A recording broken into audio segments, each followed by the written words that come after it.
Hey all, here is a replay version of the most recent live stream Q&A on all things Social Security that occurs every Wednesday at 1 p.m. Eastern Standard Time.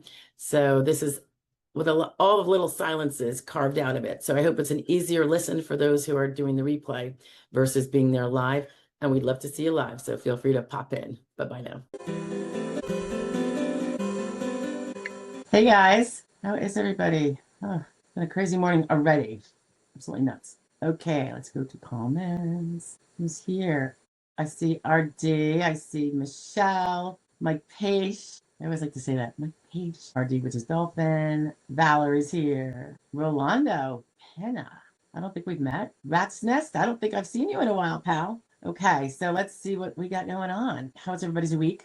Hope it was so far so good. Anybody in the belt of where we're getting incredible cold and some snow?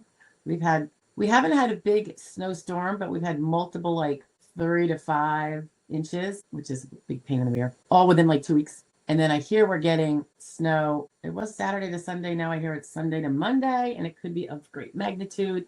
I don't know how much they're speculating. I always hear it secondhand, so I don't really know exactly. And I woke up this morning, and then I don't know, maybe an hour and a half in. So the sun's been up for a long time, and I look at we have an internal thermometer so you could see outside. My husband's all into this kind of stuff. And it was negative 4.5 still. And the sun had been shining, I don't know, an hour, 2 hours, hour and a half. I'm not sure. What time does the sun come up? But can you believe that? Negative 4.5. And I don't know what it is right now. It's got to be warmer because it's now 1 p.m. And I spoke to my husband, and he said, because he's about 2.5 hours away, and he said it's supposed to get up to 40. I'm like, well, that would be pretty cool. And then have a deep dive temperature again on Friday, then snow coming in, blah, blah, blah. Anyway, so much fun, that whole heating bill, isn't it?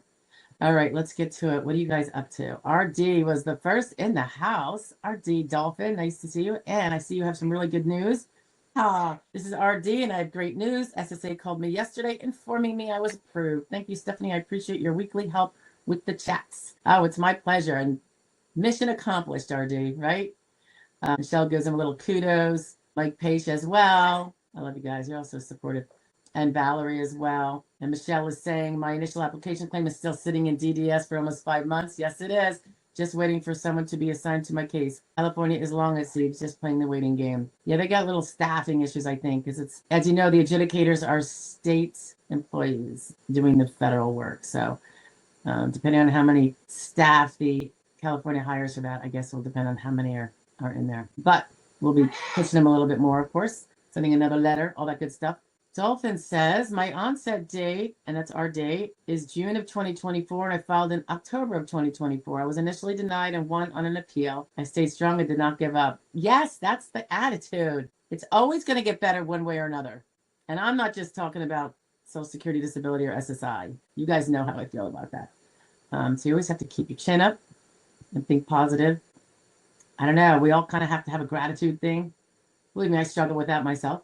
And then when I don't, I seem to do a lot better. And just so we can all put it in perspective, Dolphin filed in October of 2024 saying that 6 months earlier or so, 5 months, was when he became disabled. If it sounds like they established his alleged onset date to be June of 2024. His alleged onset date was June of 2024. They agreed with him. So just to throw in some information here for those of you may not be familiar with the waiting period. So he would have a waiting period from the month following the onset month.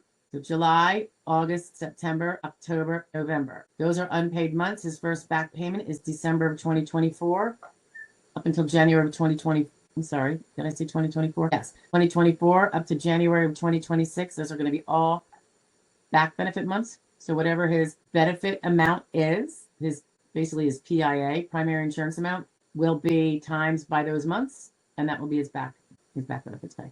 And then going forward, it's just perspectives. So just a quick little educational there on the waiting period for those that are kind of newer.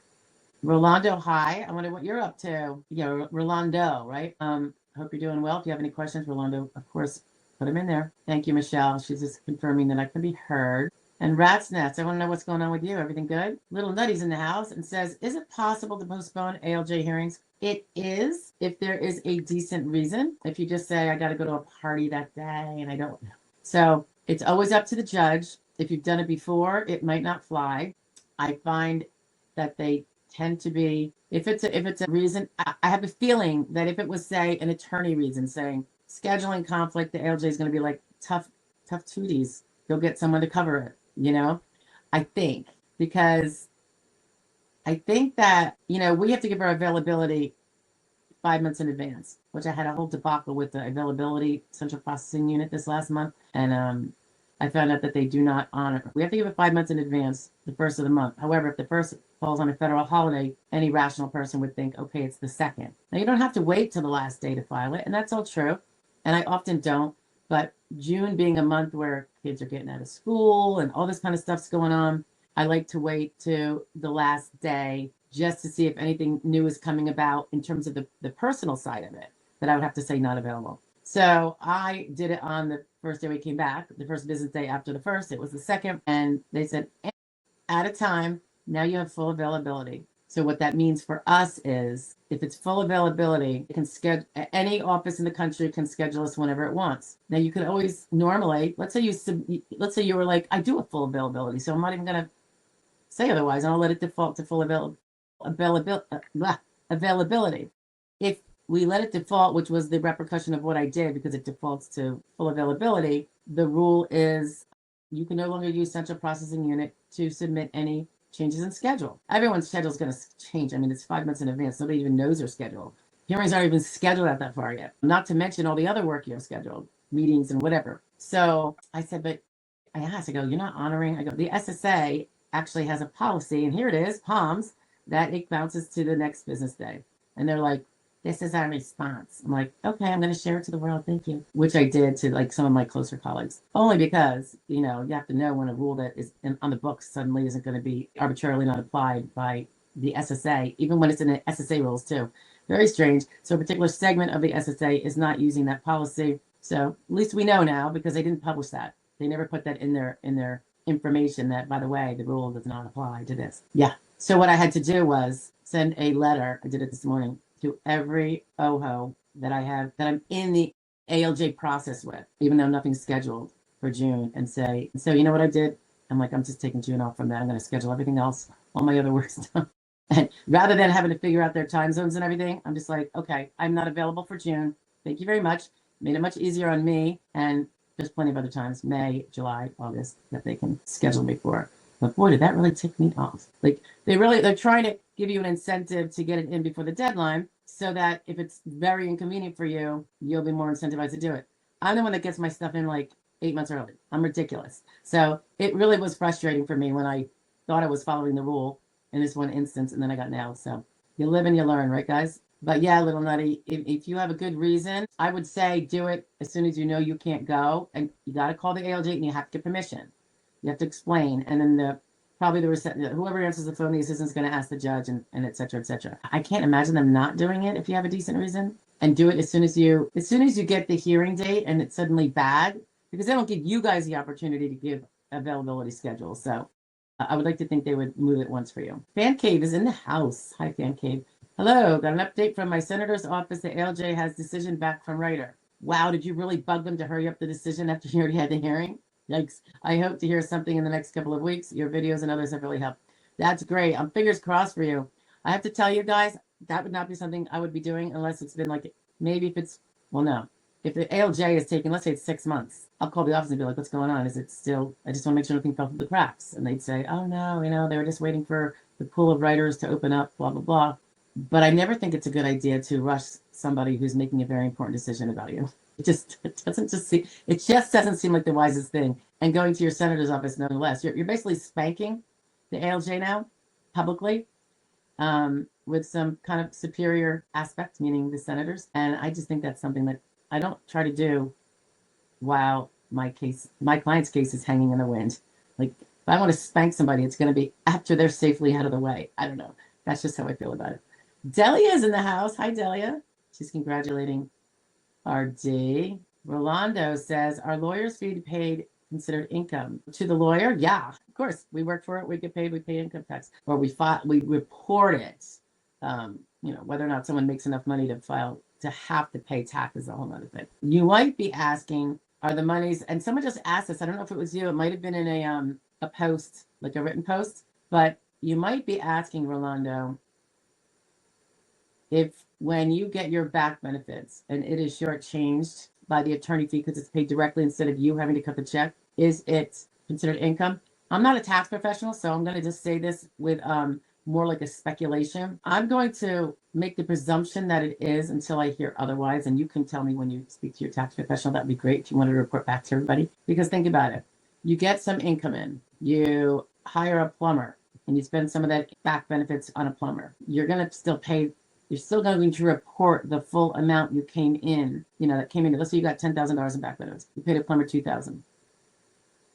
The $10,000 is still your income. It's your gross income. Now, if you can write off the plumber's thing because you have a business, so be it. Like you fixed your office pipes. That would obviously be a business expense. That would be in a separate part of your tax return, and it would reduce your gross revenues down to gross revenues less business expenses, such as if you're a Schedule C filler outer on a self-employed 1040. Now, the one question is, and I'm not sure, but I thought I heard that workers' comp, when you get your quote unquote gross wages, but then the workers' comp attorney gets to pull out hers or his. I think I've heard, and I don't know if this is true, because again, I don't do tax law and I don't care to, but I think I heard that the workers' comp recipient might be able to declare part of it as the attorney fee to get the workers' comp. Now, if that's true, I don't know, but it's something to look into. And if not, is it true? If it is true for them, would it also be, it is also part of the law for Social Security? I don't know. I mean, I don't know, because many, many people, in my opinion, unwisely, but me, I'm biased, do pro se cases. And sometimes they have no choice, so it's not like their choice to do it. If you don't have, if you both get $10,000 in back benefits, you had the luxury of an attorney costing say $2,000, and that person didn't have the luxury of an attorney. They got the same gross amount in as you. Do they have to ultimately be taxed on $10,000 while you're only taxed on $8,000 plus you got the benefit of an attorney? You follow what I'm saying? Like it might be something that would be not really fair. So the person that wasn't able to get an attorney gets screwed by taxes too. I don't know. Just some thoughts as my head spins around that a little bit. Valerie has an update to her. Oops, why are you not clicking on here, Val? Oh my goodness. There we go. Valerie has an update about her situation if anyone is interested. If you want to post it. And just as a refresher, guys, I think Valerie was talking about she'd legally gotten rid of her payee representative, but her payee representative was charging her for a month that she thought she shouldn't be charged for, the $57 for the fee for the representative pays job duties of paying her bills from her own money, blah, blah, blah, from Valerie's own money. And, it was a question like, is she charging me for a month that she actually didn't ever do anything? But by that month, I had already paid my own, even though SSA hadn't quite made everything happen yet. Yeah, I'd be interested. Valerie, of course. Can you believe I remember those details? Ratsness says, when in and out of hospital, I am sorry, Ratsness, doing okay now. ALJ hearing in March. Okay.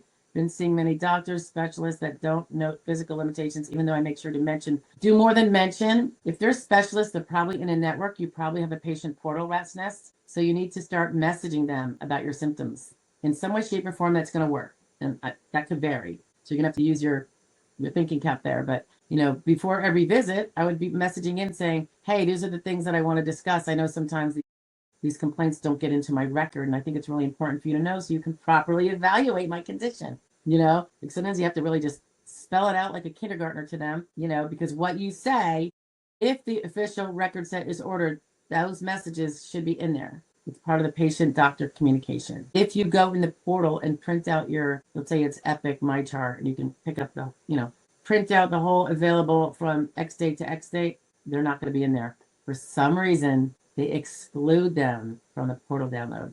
It infuriates me. I think the people that are litigating things about medical records and portals should get on that and change that, because that's BS, in my opinion. It's a communication of your symptoms. How can they dare to exclude it? RD is on cloud nine. Yeehaw. Patriots in the house. I got my medical source statement from doctor. A nice pick, by the way, there. I got my medical source statement from the doctor. It says nothing over 10 pounds, lasts longer than 12 months, 3 days a month, then off 3 days a month, meaning you can work 3 days a month, off at least 6 hours. Sitting impairments will continue to be a problem while at work. That sounds like it could be favorable depending on your vocational profile, which would be mostly your age in this condition. Not bad. Patriot's pointing out that she left off time of treatment. What do you mean time of treatment? You mean like I started treating him on X date and then it ended on Y date? If that's what you mean, Patriot, I wouldn't be too concerned because you should already have all her medical records in the SSA file. It's going to show your first date that you saw her, last date you saw her, boom, and everything in between. So it might not be handwritten by her that way, but the information's available. So, and the judge will figure it out. Patriot's got a hearing in 2 weeks. Should my attorney send this in? Do you think this would be beneficial for onset appeal date? Oh, your hearing is for appealing an onset date. Well, I don't know. She did say it lasted longer than 12 months. Or did she say it's going to last longer than 12 months? You're going to have to talk to your attorney about that. So call up your attorney. Or if he's like us and we don't only answer the phones, message him and get the message back. Hopefully they have a message system like we do. Do they even look at these medical? Yes. Okay, so yes, they absolutely do look at medical source statements. And unless the doctor's statement is filled with things that are reserved to the commissioner, such as a statement that says, and I see people get this from their doctors all the time, and I want them to say, watch the video, don't do that. If the doctor writes a letter saying, my patient, I've been treating him from X date to Y date, he cannot work. He is not able to work. He has a very bad back and he has feet pain.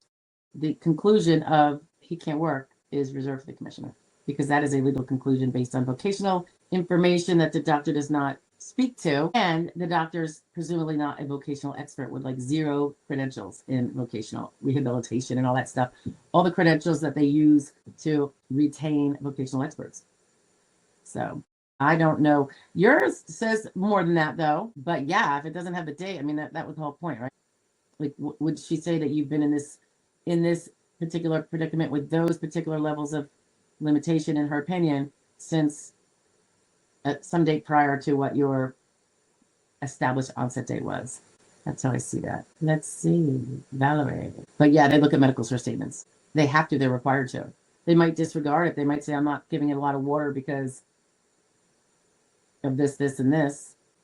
But they have to. And if they don't, it's probably an appealable issue. It's like a majorly important thing. Valerie says, I spoke with a very nice lady from the PA call center. PA, is that Pennsylvania? She was so helpful. Anyway, she believes that my payee wasn't entitled to my January fee. She said that's considered misuse of funds. Yeah, this is what we talked about last time, right? If she takes her fee out for work she didn't do. And remember we were talking about like, who would do that? Who would screw around with a federal agency for $57 lousy? I mean, come on. She probably will just be asked to pay it back and they won't do anything about it beyond that. And that's probably fine. She'll get a spanking. She'll have to take the time to write the check and all that other business. But I remember being like, why would somebody do that for $57? You're really willing to denigrate your own ethics, your own morals, if you have any, and potentially get in trouble. Potentially, it could have been criminal. Let's say you didn't do anything let's say you didn't realize, Valerie, if she was still collecting a fee off you. I don't know how she would do it once you got control of it, but for a year, that could be potentially worthwhile for the OIG to send for prosecution, right? It's a year, it's 12 times of a deliberate act. It's not like neglectful. Little Nutty says, what questions should I ask my legal representative so that I can become assured they're prepared for the ALJ? Probably nothing, okay? They're not going to redo the whole case in front of your eyeballs of everything they've done. And their job and the only way they get paid is if they're prepared for the ALJ.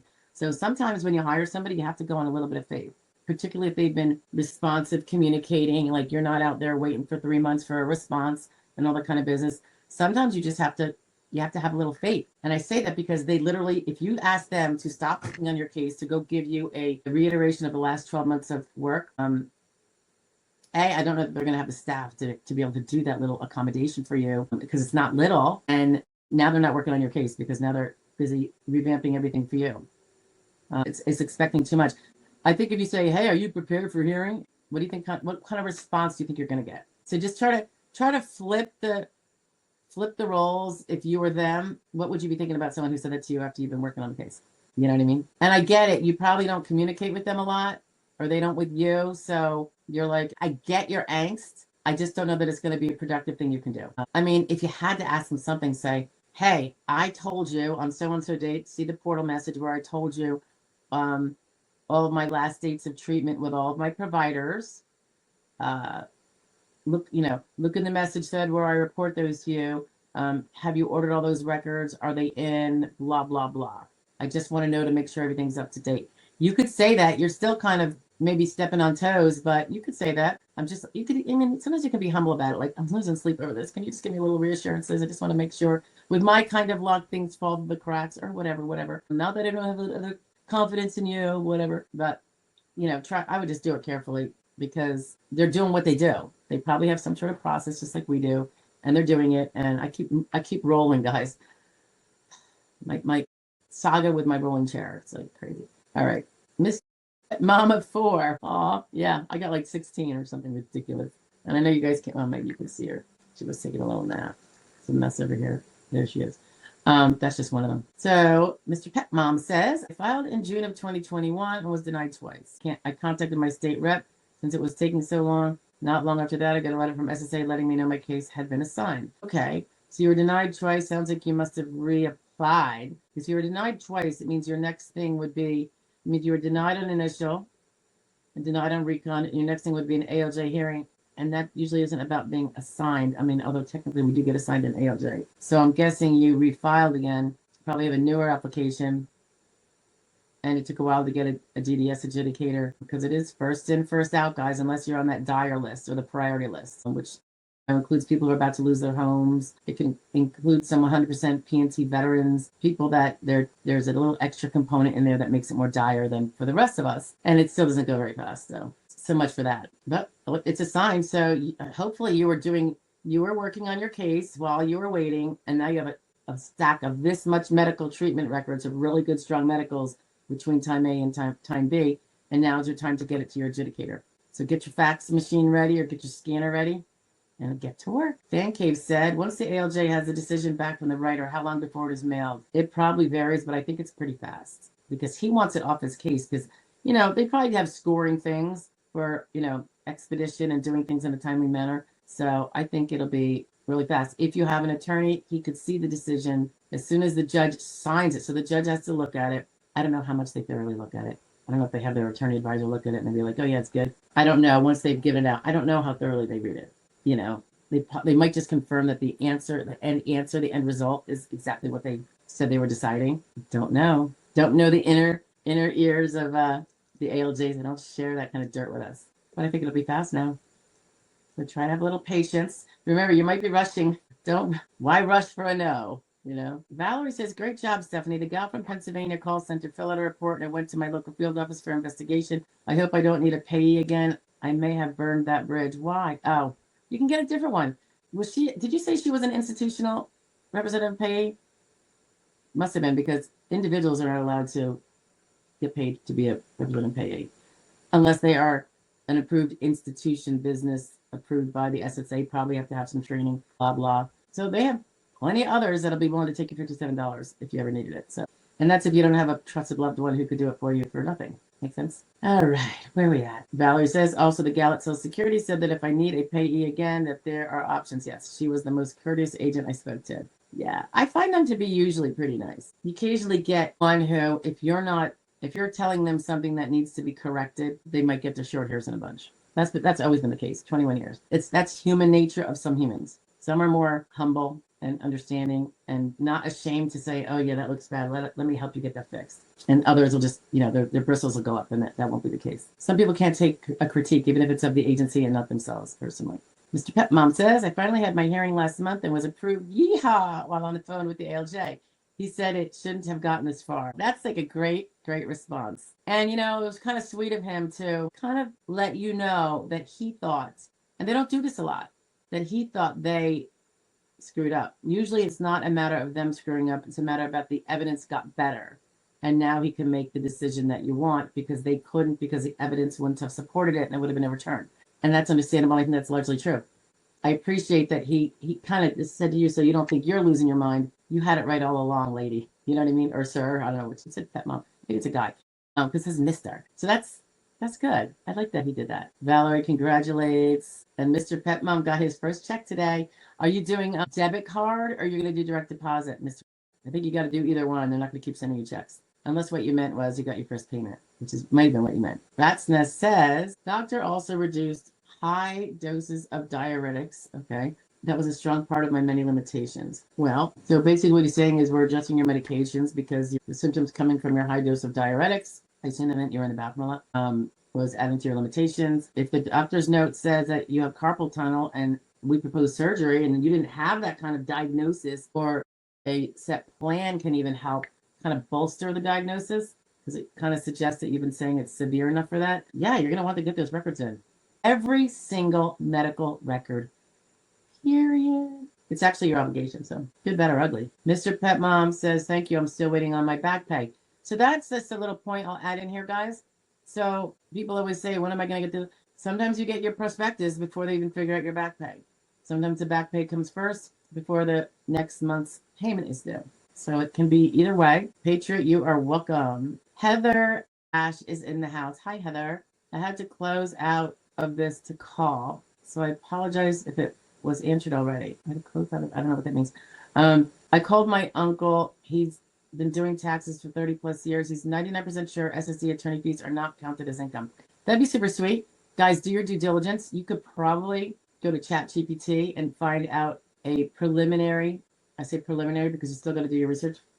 What you could do is maybe go there, ask the question in the right way, and then say, and give me a citation as to what website you got that information from, because everything that goes into one of these AI chats, and there's ChatGPT, there's Claude, there's Perplexity, there's a ton of them out there.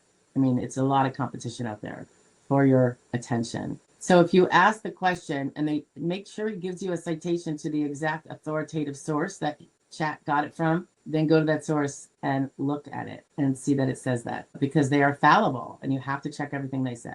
They might be referring to a rule that became rescinded or whatever. And I'm just saying this generally speaking, not about this particular thing. But that's helpful. That would be really nice, Heather. I would be spreading that word loud because that's really good for the lawyers too, right? People will be more inclined to use them. Heather says, due to SSA paying it directly from back pay rather. No, yeah, that's not it.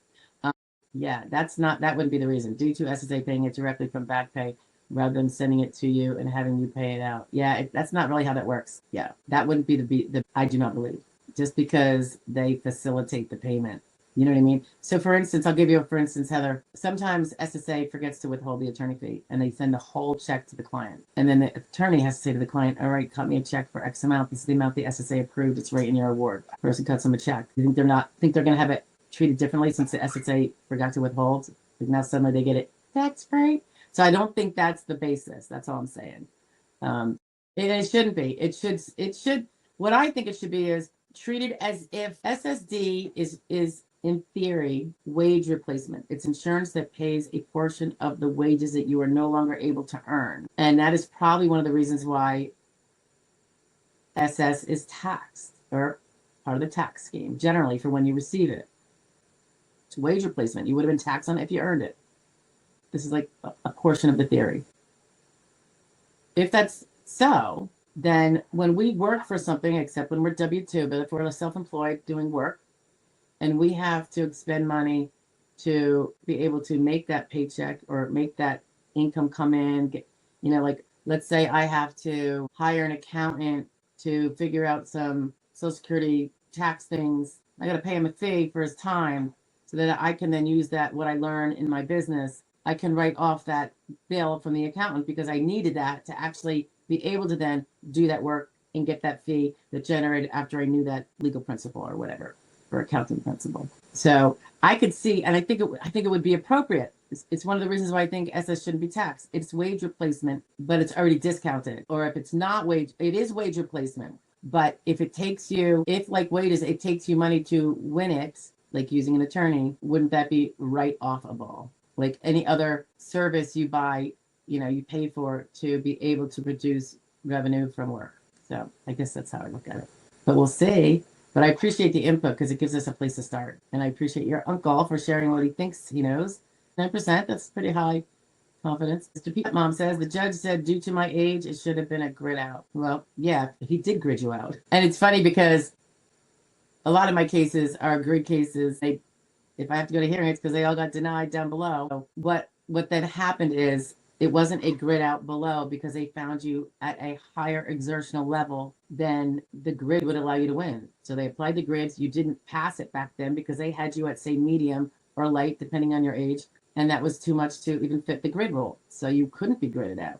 The judge found you had a different exertional, a more reduced one, and that fit the grid rule. So Heather says, dire need only helped me be denied faster the first time round. I like your sense of humor, and I hear you. It doesn't change the result, guys. Dire need. Remember, it's not needs-based. It's are you disabled-based from all jobs. Thank you for the reminder. Property taxes will be due again before we know it. Tell me about it, right? We got some due in what? Usually April, and then again in September for the school tax. Considering how bad the schools are, it's really atrocious. I don't know. Really bad. Robert Sherbring says, and hi, Robert. I don't know that we met. I thought your name looks a little familiar. Thanks for providing such a valuable service. Oh, I am thankful for you for being here, Robert. I'm a parent of a DAC whose psychiatrist of 15 years left the practice, so the nurse practitioner took those patients. Does nurse practitioner carry the same weight with SSA? They are considered, if she's a nurse practitioner in that field, advanced nurse practitioner, advanced registered nurse practitioner. See, it depends what your state calls it. There's a variety of terms. If the person is advanced and in the particular, in psychiatry, it can be just fine. And the fact that you have 15 years with the psychiatrist, you already have a very strong basis. So, every state defines their levels of nursing differently because that's a state designation. So the SSA tries to get a grip on which ones would be considered. There is I don't know if it's a POMS or an SSR or a reg. When they did all this happened around 2018. The rule changed. Some of it bad, some of it good. One of the good ones was they recognized that, listen, most people are not even treating with MDs anymore because their insurance companies won't pay the MDs. They'll only pay for PAs and MPs and whatever. So they kind of recognize that is now the new treating provider. And I'd say it seems like it's almost more than not that you're with somebody. I mean, my primary care is a PA, and I like him. He's good. He has a lot of experience. I mean, he's not a young chickie.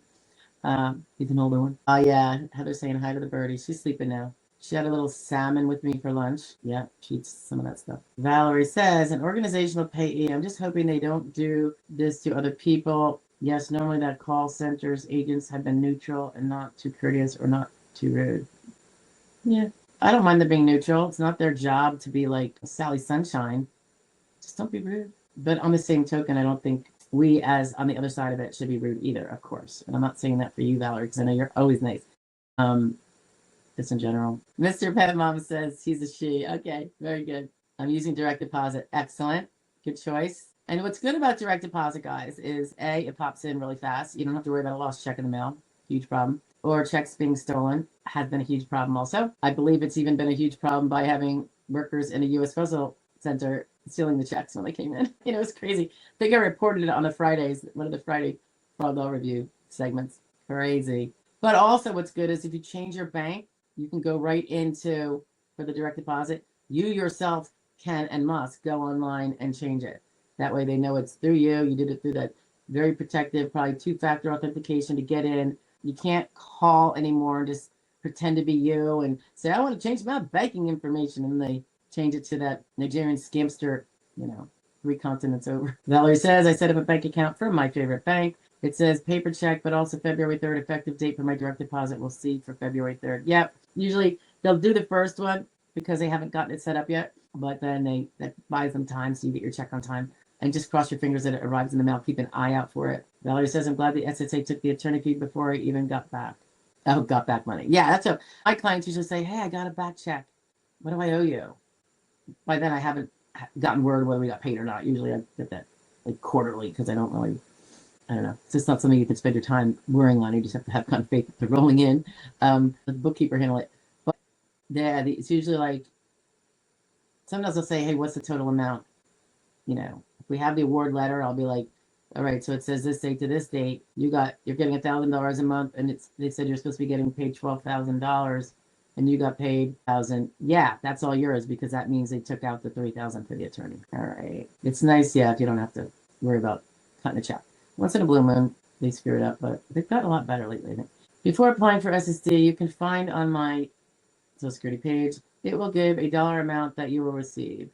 Okay, so this is what he's talking about. Little nutty. 70, if you know what I'm talking about, have you found this amount to be right? Okay, so what he's talking about is if you have not applied yet, so you don't have a pending claim. And I say this to everyone, this is what all of our pre-application clients do before it's part of the first packet. And we don't really apply until we get all the packets. So the first one says, go get your Social Security earnings statement off of the ssa.gov website. And now, as you know, since like last year, since like 2024, you have to go through ssa.gov, but it's going to direct you to a page that says you can be authenticated via login.gov or through id.me. So you pick one. I happen to do login.gov. I'm not sure what the big difference is. And once you get yourself connected to your own account by identifying information, and you probably have to do a password and all that, then you go in there and you look for something to the effect of earnings statement, annual earnings statement, something like that. It is the same document that they used to mail to us. Some of you younger people won't remember this, but some of us olders do. About a few months before every birthday we had, we got a letter from the Social Security Administration from the time we were 18 and above showing our work history. If we hadn't worked, I don't think they send you another one. So it's to update you. And we would toss it in the garbage because we didn't really care and didn't know why it was important. Totally different world now, at least for me. But I used to do the same thing. If you go in, you can get it online now. They stopped mailing them to save money. That was maybe around 2010, 2011. And I thought it was a good idea. Why send them out when all of us young people just think use it as toilet paper? And that will show you your work history. And on the other side, it will show you, like on one of the pages, what you can expect, you know, whether you're insured today, the day you download it for SSD, and how much it would be, and then how much your family could get combined with you, if you have family, if you were to get SSD. If you were looking at SSR, what would it be at 62?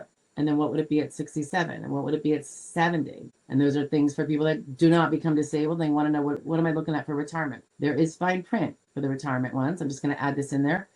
The fine print is, this is an estimate.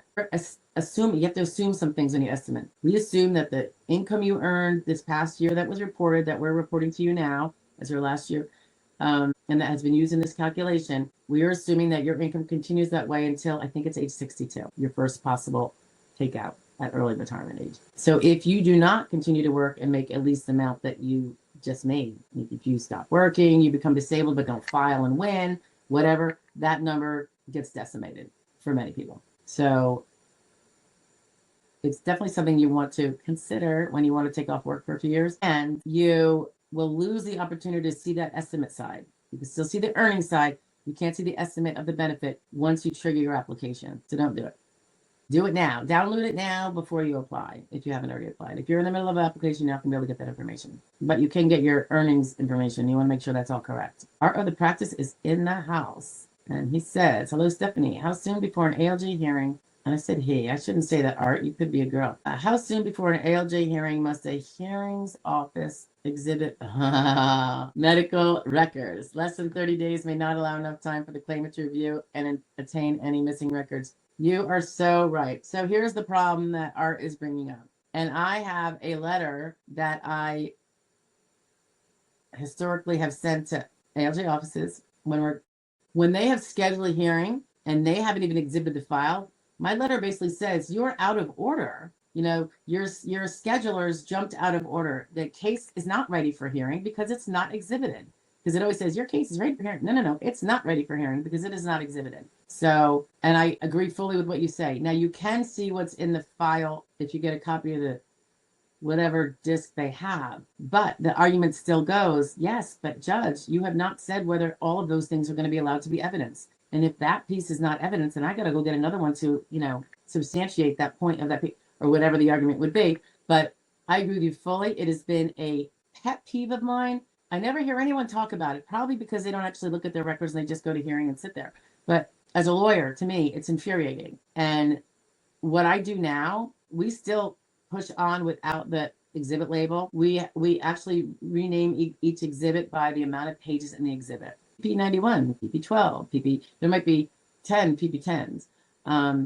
because some are going to have the same, number of pages. So it'll be PP10A, PP10B, so that when they do finally get their crap together and they exhibit them, it'll be easy for me without having to go read through, be like, oh, okay, that's PP12. We only have one PP12. That's exhibit 3F. I mean, this is the silly little minutia that is infuriating. If they just did not schedule the hearing until after they completed the step of making the file ready for hearing, if they just followed their own policy, that would all be solved. Art, you really hit a good point there because it is infuriating. So until then, we pretend that every single thing is going in, and we cite to them as, because I'll do my brief, and instead of saying whatever I'm saying and then the citation of 3F at page 25 to reference that quote that the doctor made, it'll say PP25 or PP43 at page 25. And I will say, if I have to send on the rare occasion that it's actually not done, 30 days beforehand, I will say these do not have exhibit labels because your office had not timely exhibited them, period. And then I send it in. Yeah, it's just, that is one of the maybe 1,000 pet peeves of things that waste my time, instead of like good old substance working on the file. Excellent, excellent, excellent. Art. Mr. Pet Mom says, is there an established amount of time before back pay is released? There is not. But I will say, as soon as they figure out what it is, they will release it. So whether they stall in figuring out what it is, maybe it's in someone's inbox and they haven't gotten around to it. Person number 2 has to double check that person number 1 did it right. I don't know if they have a check system. I hope they do. I would imagine they do. So that would be a no. But I would say if it's more than, I'd say 2 months is a long time, I would start making phone calls. And you're probably going to get, if it's SSD, you might get someone at the field office saying, we don't have that here, but I know they can send a message to the payment center because it's at the payment center at that point, probably. And they'll say, I can't really do anything, but I could send it. Please send a message. Please tag them. Please email them, whatever. You're like, yeah, please do something. And if it went on really long, that would be a senatorial congressional inquiry. Maybe if it went on past 3 months after you tried, what I just told you. Kevin Johnson says, Kevin Johnson's in the house. Nice to see you, Kev. Kevin told us that he prevailed last week, which is awesome.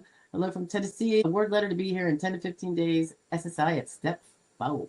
Awesome. That means, by the way, that he gritted out if you want at step 4, essentially. Pet Mom says they've already figured it out. They also, no, not necessarily. They have to do background checks to make sure you don't have certain liens. Do you have federal liens? Did you not pay taxes in the past? Did, it's another one. Alimony arrears showing up in any of the court systems that you haven't paid alimony and it's in arrears. Same with child support, federal debts, high school loans that are defaulted, that kind of thing. So it's not always as simple as it appears, right, guys? Yeah, right. And extensively it will be if you don't have any of those liens. Half Pint's in the house. Thank you, Stephanie, for all you do. You as well, Half Pint. All right, guys. We are at the near hour mark. I don't see any more questions. Maybe we can ski down a little early. What do you think? Not that I don't love spending time with you, but of course. But I am working on multitude of things right now all at once, so I don't mind. I'm not offended. Oops. Okay, a few more. Mr. Pet Mom says, none of that applies to me, thankfully. Yeah, and I'd say it rarely does in any of my cases too, but the ones that it does, they just have to do it. So I think it's something they have to like run through. And it's usually pretty fast. Oh, another one that could be a holdup is workers' comp. If there was indication that you had a workers' comp claim or should have or did or whatever, they need to, this is a real pain. They should have gotten the information in the beginning. Well, actually, they shouldn't insist on it in the beginning, but they should ask if you have it.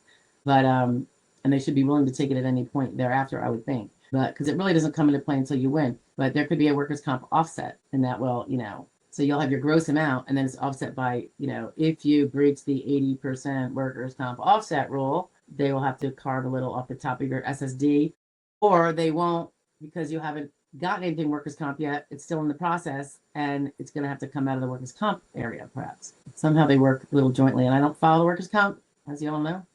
I steer clear as best I can. Erin's in the house. Hi, Erin. Oh, and I should say CG, sorry, is in the house again. Nice to see you.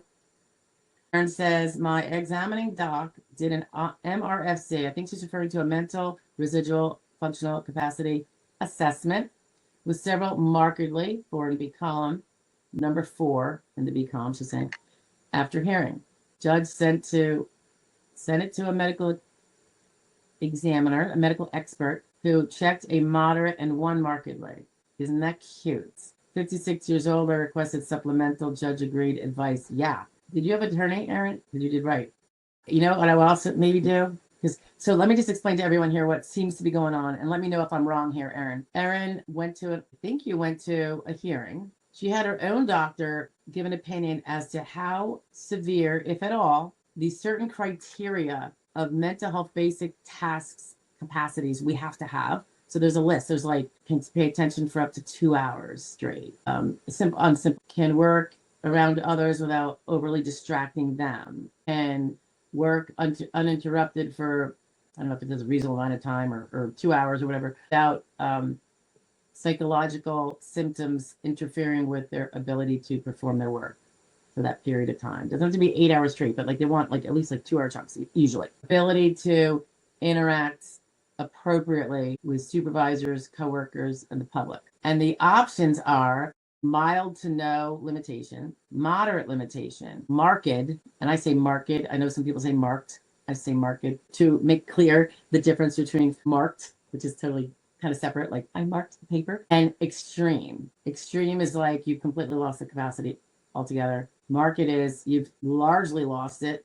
It's very, very impaired, and it would definitely interfere with a work day, you know, in that regard. Moderate is, it's sometimes not, Moderate is one of those squishy words that are not helpful, and they don't want to in cases. Mild means even worse than that. So generally, there's 4 different areas, like adaptation, and there are a bunch of examples for simple, unskilled work, persistence and pace and everything. All these, there's 4 different domains, and I can't think of them off the top of my head, guys, but I do have a list of them, and I know I have them in a video. And so you got the 4 different big sections, and then you'll kind of limit your attention to the ones that concern basic unskilled jobs, not the can't pay attention to detailed complex instructions, because that's not going to win cases either if you can't do that. There's plenty of other jobs. You want to hit all the things that would interfere with a basic simple job. So if you have any one of those 4 domains there's a substantial loss in the ability to do that domain, you're disabled, generally speaking, from all jobs, because those are necessary for the most basic, simple 3rd grade job all the way up to rocket science. Okay. So how does one achieve substantial loss? They don't define that term very well, but in the chart, which is different, which is what Aaron's referring to, they have those mild, moderate, marked, and extreme options, like 4 boxes going across, and all the list of different kinds of tasks and where they would fall. Generally, I believe it is 1 extreme in any of those domains is going to knock out that domain. 1 marked will not. 2 markeds will. So 2 markeds for 1 extreme, and here this medical expert who knows what he has to say to get a denial and knows what he has to say to give an award. And I'm not saying he's not being honest in his own head. I'm just saying he knows that's going to be a denial if the judge decides to agree with him. So he contradicted her doctor because her doctor's, well, potentially he did. The several markedly, where are they located and which things are they? Are they all the simple tasks? I have a forum that just uses the simple tasks because we like to get to the crux of it and not distract with the more detailed skilled work, because that's not the fight. That's not the battle. I mean, if your doctor did 2 markedly in the proper area, that would have meant disabled if the judge were to believe that. 1 moderate and 1 marked isn't going to cut muster with that. So yeah, I would probably do a supplemental. And maybe if your examining doctor, is that a treating doctor? That's not a CE, right? A one-time examiner. If that was a treating provider, maybe you can ask him, can you give prime examples of what you know about me observationally, combined with the diagnosis and the presentation and the need for different medications, how all the medications, how all those things brought you to markedly. He obviously didn't say anything was extreme, which is actually good for you in life, but could be difficult in the case. And maybe if he fleshes it out more, because he's going to say things that the medical expert now doesn't know, and he has more information. It used to be that the treating doctor, not just a mere examining doctor, but a treating doctor would hold more water, that unless he's wildly inconsistent with his own records or that of others that treat you, his weight would hold more water than somebody who didn't treat you. But they got rid of that rule in they were working on it in 15, 16, and became effective in 17 after being passed by the SSA, and I guess I want to say 16. I think those are the dates. But yeah, that was a big, huge blow. That's the treating provider rule that got decimated. And we didn't like it. We didn't like it then. We don't like it now. Yeah, and they got rid of it, and no one's ever brought it back. Come back in all the years since then. They could have changed it, but they chose not to. All right, so that's a lot about that, guys. I hope that was clear. And if not, I apologize for the explanation. But there are videos on those, the basic mental skills needed for even a most basic job. And everyone who has a mental health claim that's not based partially on physical, but is saying just because of my medical, I can't work. It's just boom, I can't work at all. You need to know those things because those are the things they're going to be looking at.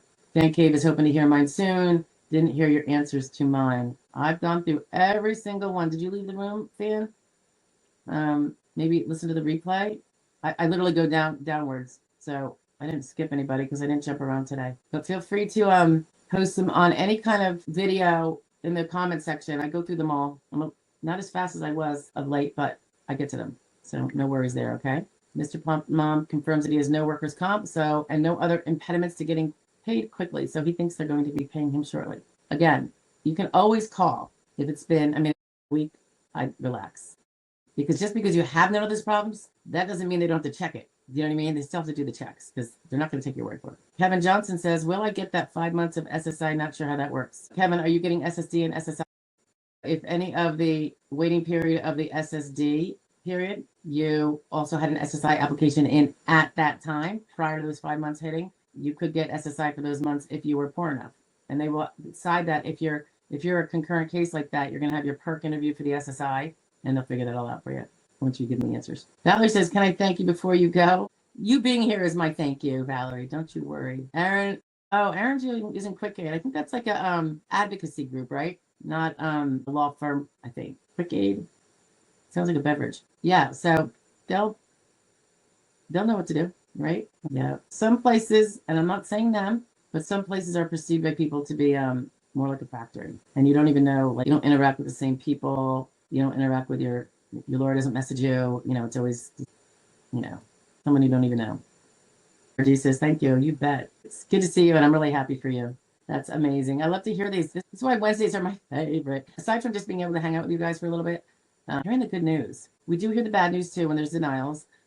And then there's a lot of support going on and recommendations and all that kind of stuff sometimes. It says the MRFC, my examining doctor filled out, didn't have the option to check extreme. It simply wasn't on the form. Well, you gave it to him, or QuickAid did. I can't speak to it. I don't know why that last one would be left off. Maybe it wouldn't have mattered. Maybe you're not extreme. It's really bad when someone's extreme. But if you're claiming on a mental health and not like a combo mental health physical or over 50, presumably there's something pretty extreme. Hey, Limitless is in the house. Hi, Stephanie. What percentage of applicants have you found have been approved on round one? Oh, gosh.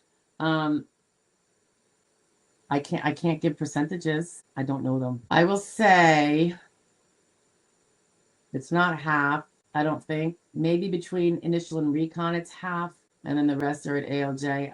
I really can't say. You try to get a feel for it. I know that when we do certain strategies before round one, and by round one, I think he's referring to initial. Like if we plan when we're going to start round one, not when we're going to allege onset date. That's going to be behind. That's going to be in the rear window of starting round one. But if we have some really good medical evidence that occurred after the person was still able to work, but even before we apply, that can be ideal because then they have some really strong evidence to consider on initial versus someone applying because they know they're disabled, but they haven't even really gotten to get PT yet. They're just like, I had to stop working my ankle so that, so it really depends. And then a lot of cases you get in the middle of things and you can't even do that. So those are the ones that tend to have to go to ALJ hearing. Some by their nature are just going to have to go to ALJ hearing, particularly our younger people generally, unless they're going to be listing like they're really severe, and it's objectively proven. But other than that, so I don't know what it is, but I think I've mentioned this before. There's a waterfall chart. I don't know. I'm going to try to get my hands on a new one if I can cover the time to go try to dig around.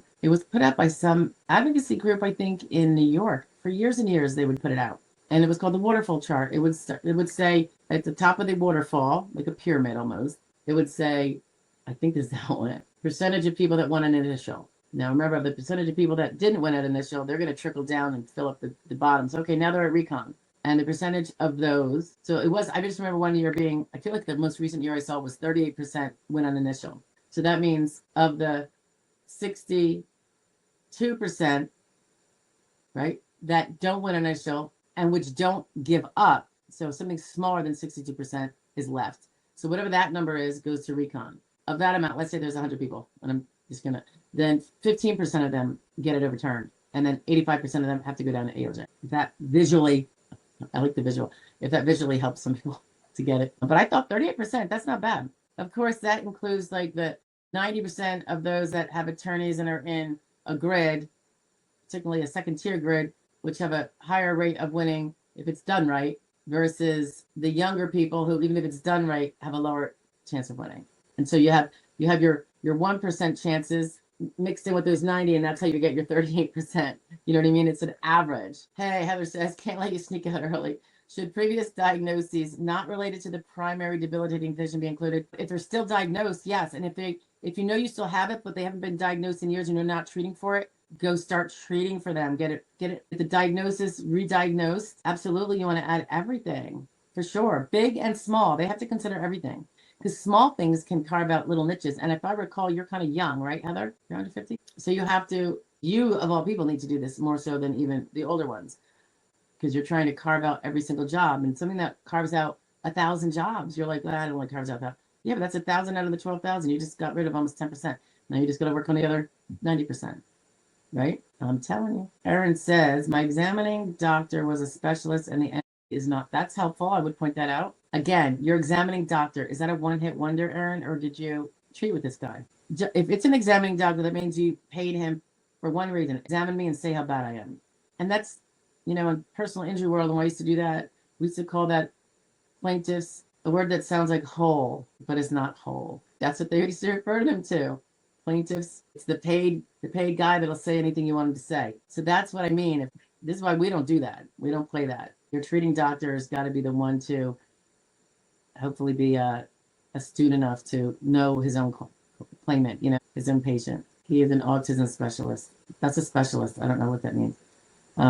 Heather says, also, if I lost my job 14 months prior to filing SSDI due to issues that couldn't be figured out, well, it's going to be in your work history. Right? Are you talking about the fact that you had the job? Are you talking about, did you not pick a correct alleged onset date, Heather? Or are you just wanting to let them know that the reason why you left your prior job was because you were having difficulties with XYZ? You later found out that it was these now affirmed diagnoses that caused those symptoms and are still causing them today. But no, if you wait until a decision, then you don't get to use it. Nothing that you do after a decision, unless the judge leaves it open for you to add in more, which is unusual for no reason. I mean, if it's relevant, if you are going to be testifying, that's something you could say. When he says, I mean, you could take notes, give a note for yourself and say, well, I just want to remember to tell him this. Because sometimes they'll even say, hey, is there anything you wanted to talk, mention before we close out the hearing? And then that's your opportunity if you wanted to tell him something.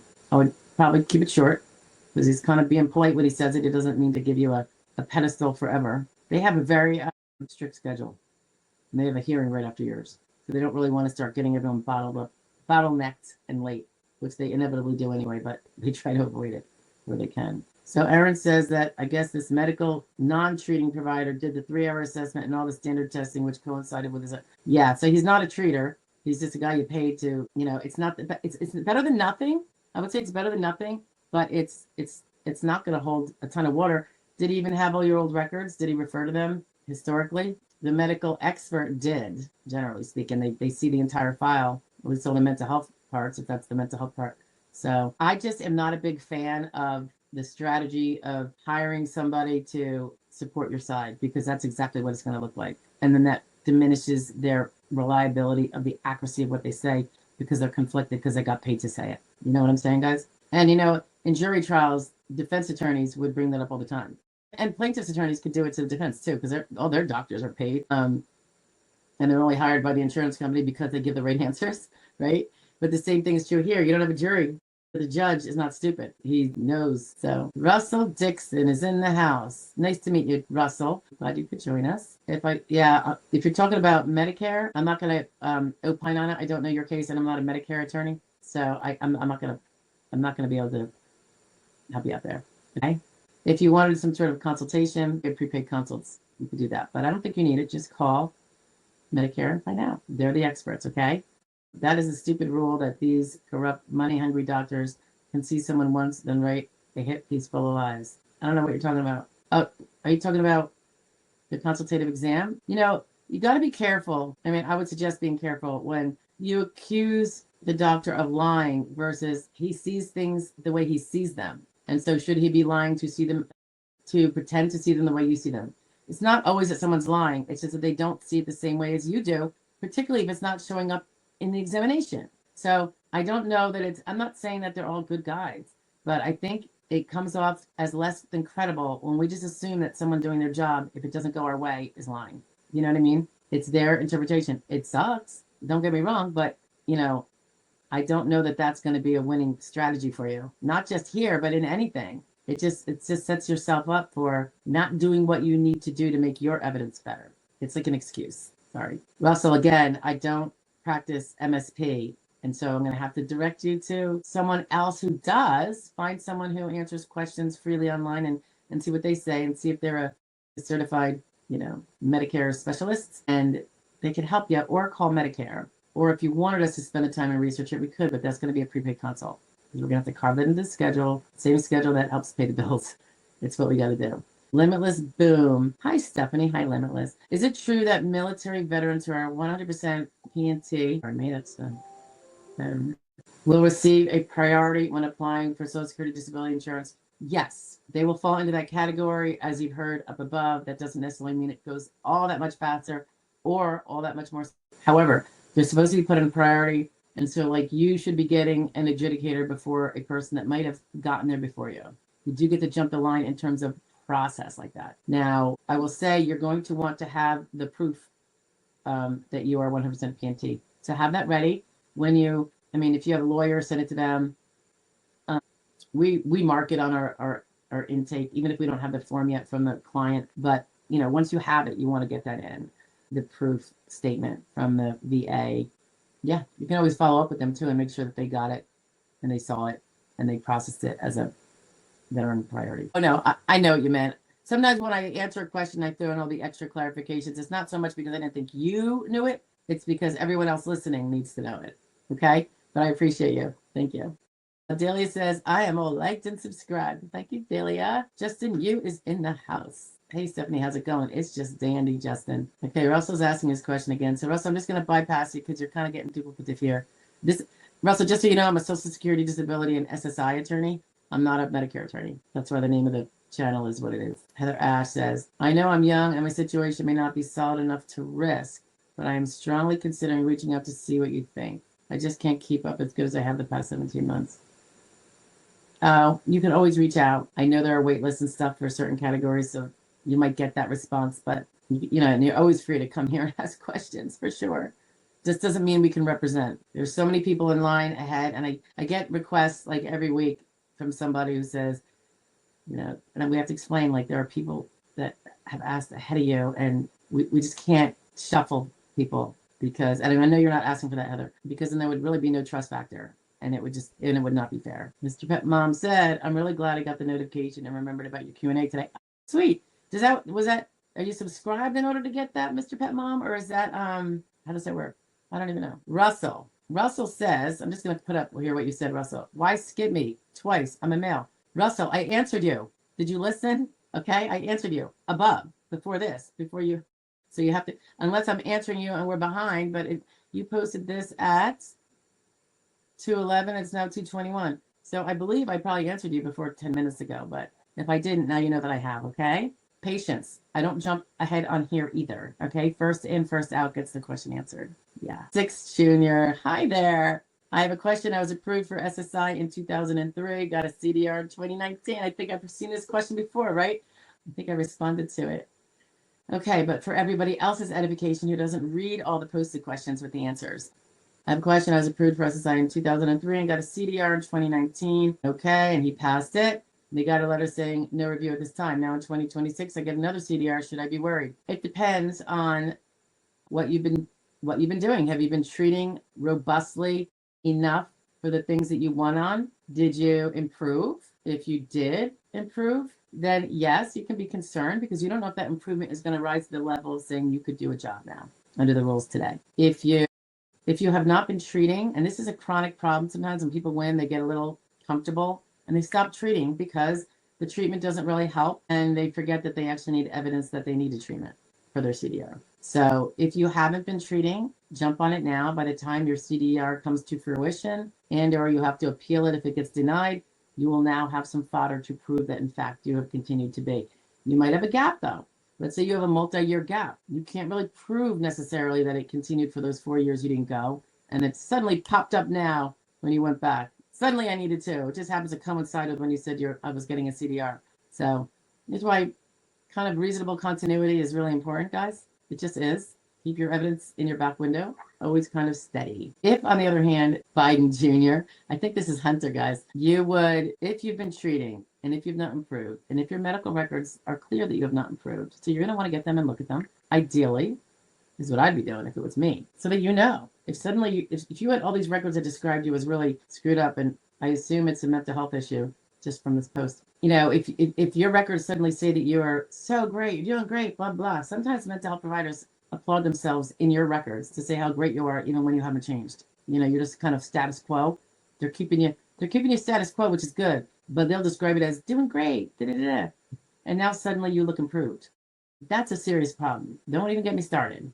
Speaking of mental health providers, I recently got in a pre-hearing, well, it's post-hearing now, but the mental health provider didn't send the mental health records as requested by the patient and the SSA, and instead sent a one letter saying, saw the person from this date to this date for these diagnoses, and the patient continues to report these symptoms. Worthless as it's on a bull. I swear to you. It's like, really? Is that your idea of being helpful? Like, fortunately, I don't think we're going to need that. I really don't. I think we got that part of the case, but that's really disappointing. Aside from being lazy or not caring about your patient asks for everything. And you are basically telling your patient, nah, I don't think so. Try to win without me, even though you've been paying me for X years.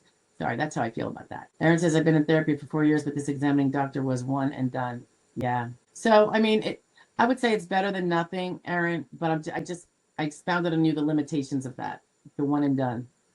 And I'm sure you can understand why. Is it better than nothing? Yes, if it says what you needed to say. You only had one marked, so I don't know that that's going to be enough either. Unless you're talking about it was an entire domain that was marked. I don't know if you're going to say that it is. So that examining doctor may not have known the rules and what those answers would mean. Or he did, and he's like, I'm just being honest. You know, you're only markedly limited in one tiny area, and the rest you're doing much better. I mean, we always make the side argument, which does not hold legal water, but we make it anyway, a lot of us. If someone is moderately limited in all these things, moderately limited, that's not mild. Don't you think that would significantly interfere with a job? They're moderately limited in making attendance on time. I mean, every vocational expert will say, if you miss work more than once a month, you're going to be terminated. So moderately sounds to me like it's at least once a month, right? So the way that words are interpreted are very strange under the law. It says, I just don't want to wait until I get denied the second time, then have to crunch everything together quickly. Yes, I'm 39, which is why I've been avoiding reaching out for help.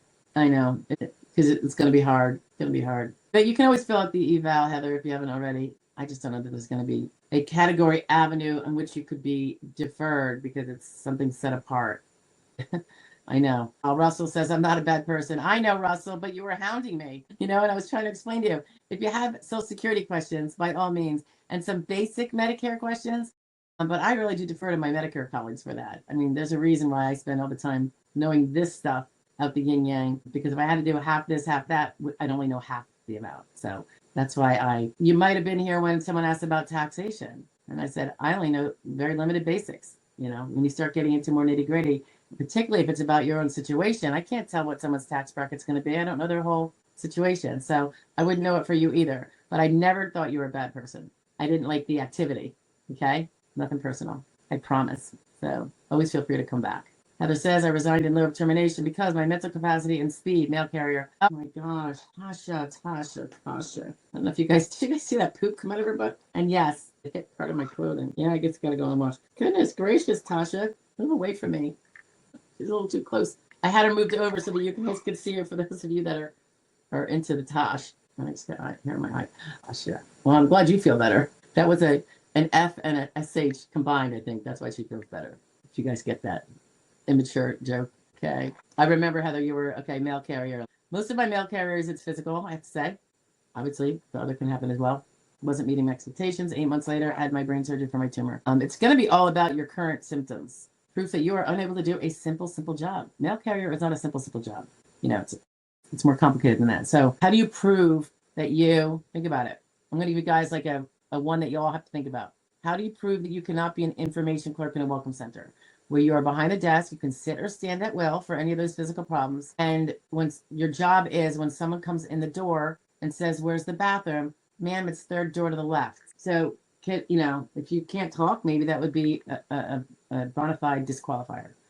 And then you have to have medical proof of why. What functional capacities that we normally have do you lack severely enough that you couldn't do the job? So you have to think about those really simple, doesn't take concentration, that one, right? Next to none. So it's a big mountain to climb. Mr. Pet Mom says, yes, I'm a prescriber. I think you mean subscriber. I hope. Well, thank you for that. I appreciate it. Pocket change. Huh. Oops. Come on, Pocket. Why is your thing not showing up? It's like a clicker. I don't think we've met, Pocket. Nice to meet you. Good afternoon. I had my ALJ hearing yesterday morning. Judge swore everyone in, asked vocational expert 2 questions, took 20 minutes. ALJ closed the hearing. Okay. Well, good luck to you. That doesn't tell us anything, but that's okay. Fingers crossed for you, and I hope you get an award. Yeah, quick hearing. The judge probably, well, the vocational responses would be the important part because they're going to be based on what those questions were. And the judge, oftentimes, you can kind of get a picture sometimes if it's potentially positive or potentially negative, and sometimes it's a complete. Jen May is in the house. Hi, Jen.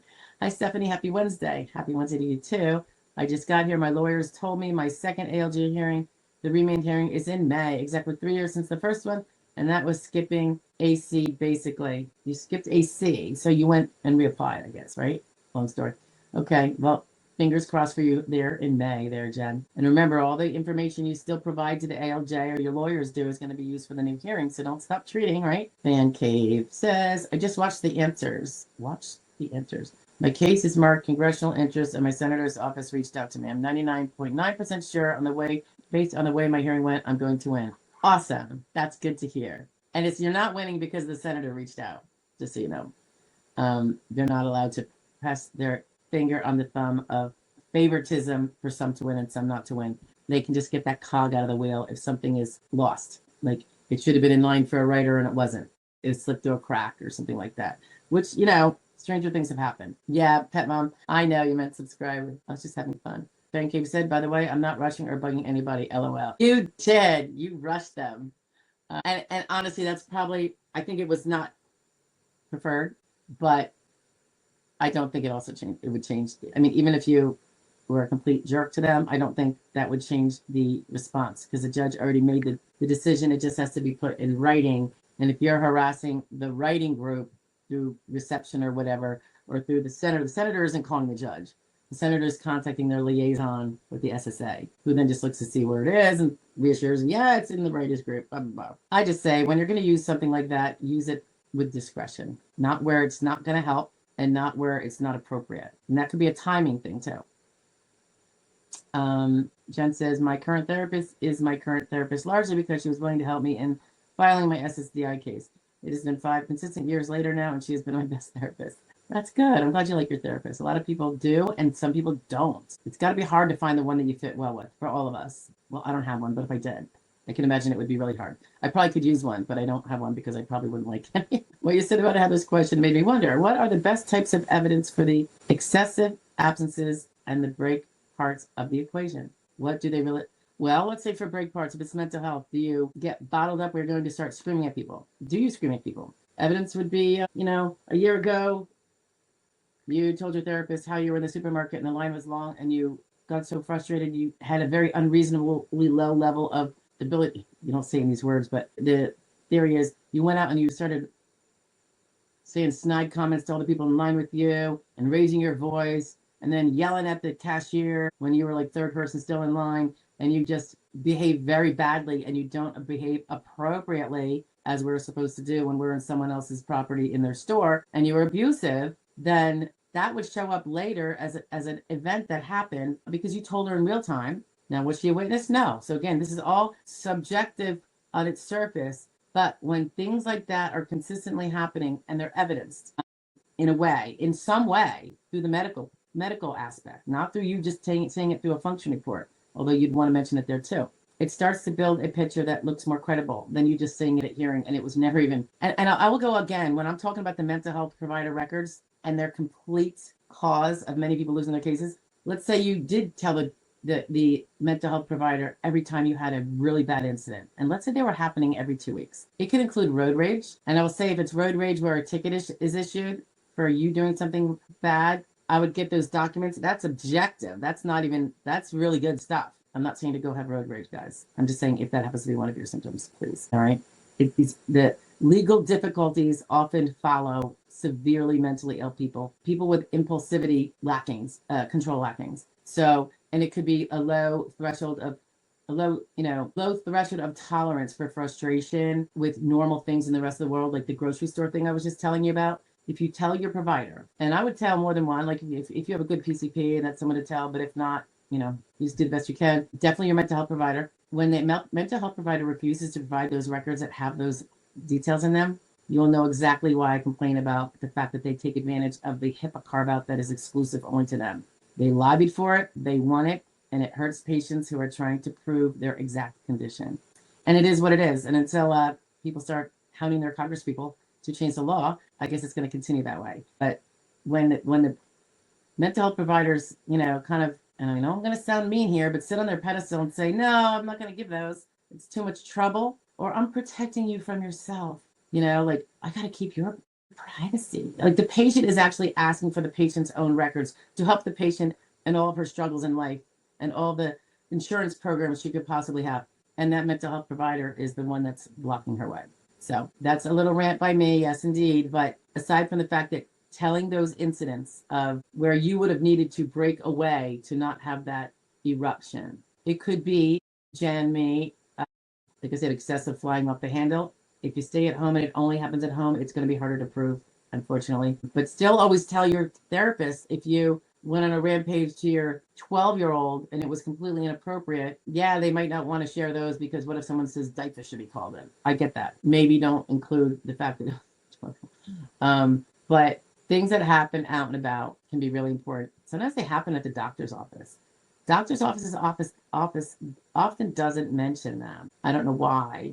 I mean, it's a health symptom in front of their eyes, and if they're not treating you for it. But I know most people go to the doctor's office. But I would talk to the therapist about all of the disruptions, things where you weren't able to exercise control of impulses.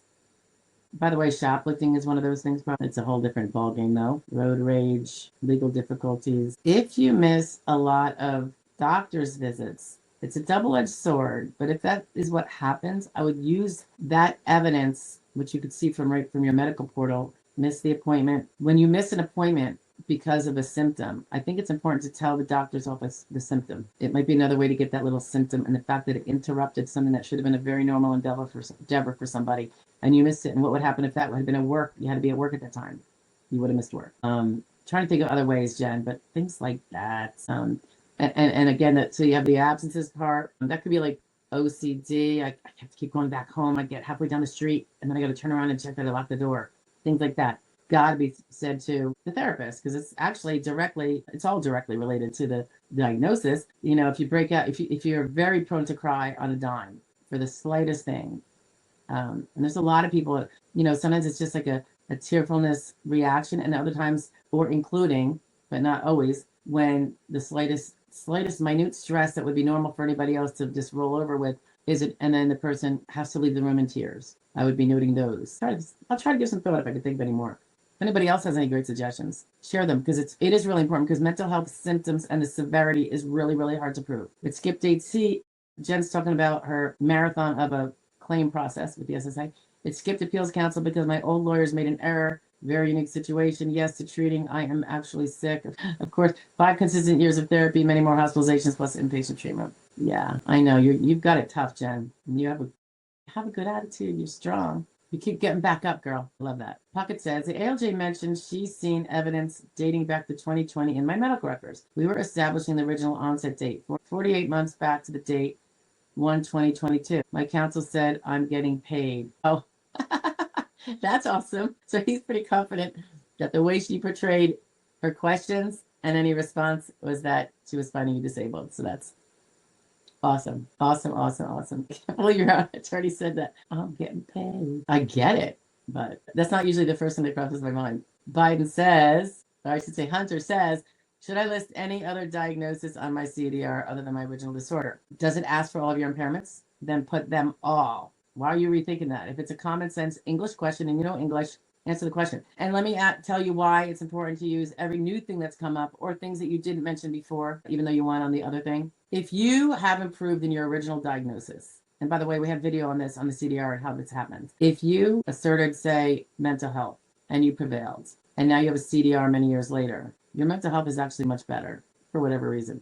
Maybe it's not great and you still don't think it could work, but it's definitely, from all appearances, you're not in the crazy whirlwind you were before. It could appear to be improved, right? Which begs for a full CDR. So now you have full CDR, and that improvement could be, he could now do one of those little information clerk jobs I was telling you guys about. Simple, unskilled, third grade job, no physical requirements. But what if you have an inability to sit and stand for an 8-hour day, even if you can alternate? Because now you've got physical problems that you didn't have 7 years ago. You can prevail on a CDR with the additional things, because maybe now you'd be over 50 and those physical things actually make the grids apply. They wouldn't have applied before. They weren't relevant. You were under 50. There's so many different things. So definitely include all new impairments and treat for them all vigorously and robustly. It's your full-time job, but it's not full-time. It's your most important part-time job. Unless you're like raising babies, that's different. Then it's your second most important. Okay. Right. Mr. Pete Mom says, can one collect SSI and SSDI at the same time? They sure can. If their SSDI is under the SSI level, they can get the balance to push them up to the SSI top level, which is high 9s now. That's the only way you can. And of course, you have to be poor enough by the SSA standards for SSI. You have to meet the poverty, I don't think they call it poverty, the needs-based criteria, which is resources and income. So the income from the SSDI is what's going to not let you get the full SSI, and only the amount that balances it up, because SSI counts every other dollar you get. But yeah, so if your SSDI is super low, you certainly can. It's called a concurrent claim when you put it in, and you're dual eligible. Fan Cave says, I was told when my appeal went to FDC, Federal District Court, last year, they could not get involved. Who, your attorneys? Okay, they don't practice in FDC court. That's most of us. Some people choose to, and they specialize in it. And that's where we usually direct people to go. Once it went back to AC, they have gotten updates every 30 to 60 days. I won in 2022 going for a closed period. Okay, so now you're trying to get the continuation period, right? So you had a reapplication, it sounds like. Or I see what you're saying. You're appealing the close date, I guess, if it's the same case. It sounds like it was. So are they still your attorneys of record, or did you kick them to the curb, or what's going on? Because if they were part of the original case and you have now merged with that original case to open up that end date, to appeal that end date, so it's not closed, then they are still probably your attorneys of record unless they withdrew or you withdrew them. So if you want to keep them, that's great. But you should be communicating with them, right? Are they going to represent you at hearing? All that? Okay, he said this to bring his onset date back. That means you have a whole new application, not the old one, and you're just trying to get the new. So you didn't try to appeal the old one where he decided it was a closed period and say, no, it's not closed, it continued. I'm appealing that question of it. That's not what you did. You have a new onset date, it sounds like. All right, either way, so you filed a new for the new date, which might actually be strategically smart sometimes. Siren Song. Is it a good sign? Hi, Siren Song. I don't think we've met. Nice to meet you. Is it a good sign if you didn't have to do a CE or if you don't have a vocational expert at your hearing? Okay. You don't have a CE and they don't award you. That's a problem. I have some of those cases where I got, and I'm like, you don't even have a CE. How did they deny you if they didn't double check? Unless they had zero medical information submitted in just claims, maybe, but it means that they didn't order records. And is that because the person wasn't treating? That would be a denial, but you could still appeal it, and now you're going to a hearing. Very rare. I don't know if in the last many, many years have I not had a vocational expert. And I'm trying to think back to when I maybe didn't, and I'm not even sure I can remember a case where I didn't. I feel like there must have been a time when I didn't, but they probably now require them because someone probably appealed and said there was no VE and he ordered this, and now there's probably some precedent, like better get a VE because judges, you're not VE, so you can't really make these decisions. Those you can't answer this question, I'm guessing. But I can't say whether it's a good sign or a bad sign without knowing your case. But if I didn't have a vocational expert at my hearing, I would almost expect to have an on-the-record award.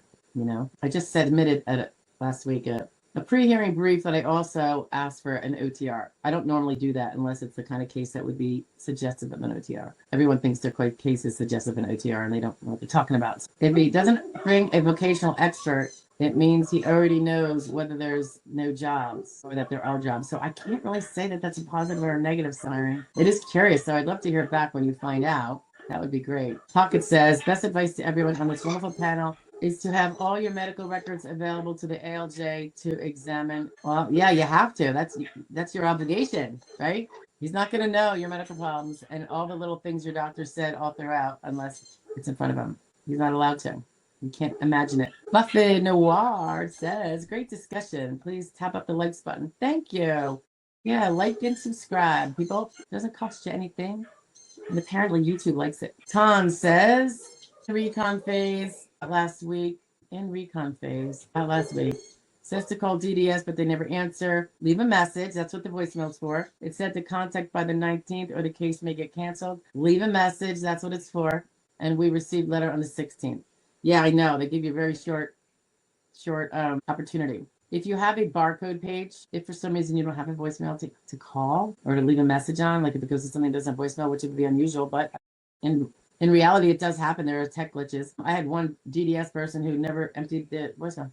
So it would always say, voicemail's full. We're like, oh my God, someone's not doing their job. You can fax and say, I've been trying to call you, and fax it to the DDS number. And, what's going to happen is going to happen, but at least maybe you have some. You're not going to, necessarily reopen it, but you can leave a message, say, hi, I'm calling you back in response to your letter. I've left messages like this. Yeah, you sent a letter asking the claimant to call you. As you know, the claimant is directed by me never to call the DDS and that I'm to speak to you. So from now on, please direct your letters to me. And I'm looking at the letter, and I'm happy to give you any information you want, and I'll facilitate it more quickly than if you ask the claimant directly. However, you didn't include any of the questions in the letter, so that's slowing up this process. In the future, could you please always include your question in the letter when you want information from us, rather than playing phone tag. I said it'll avoid the phone tag. Yeah, I get like that.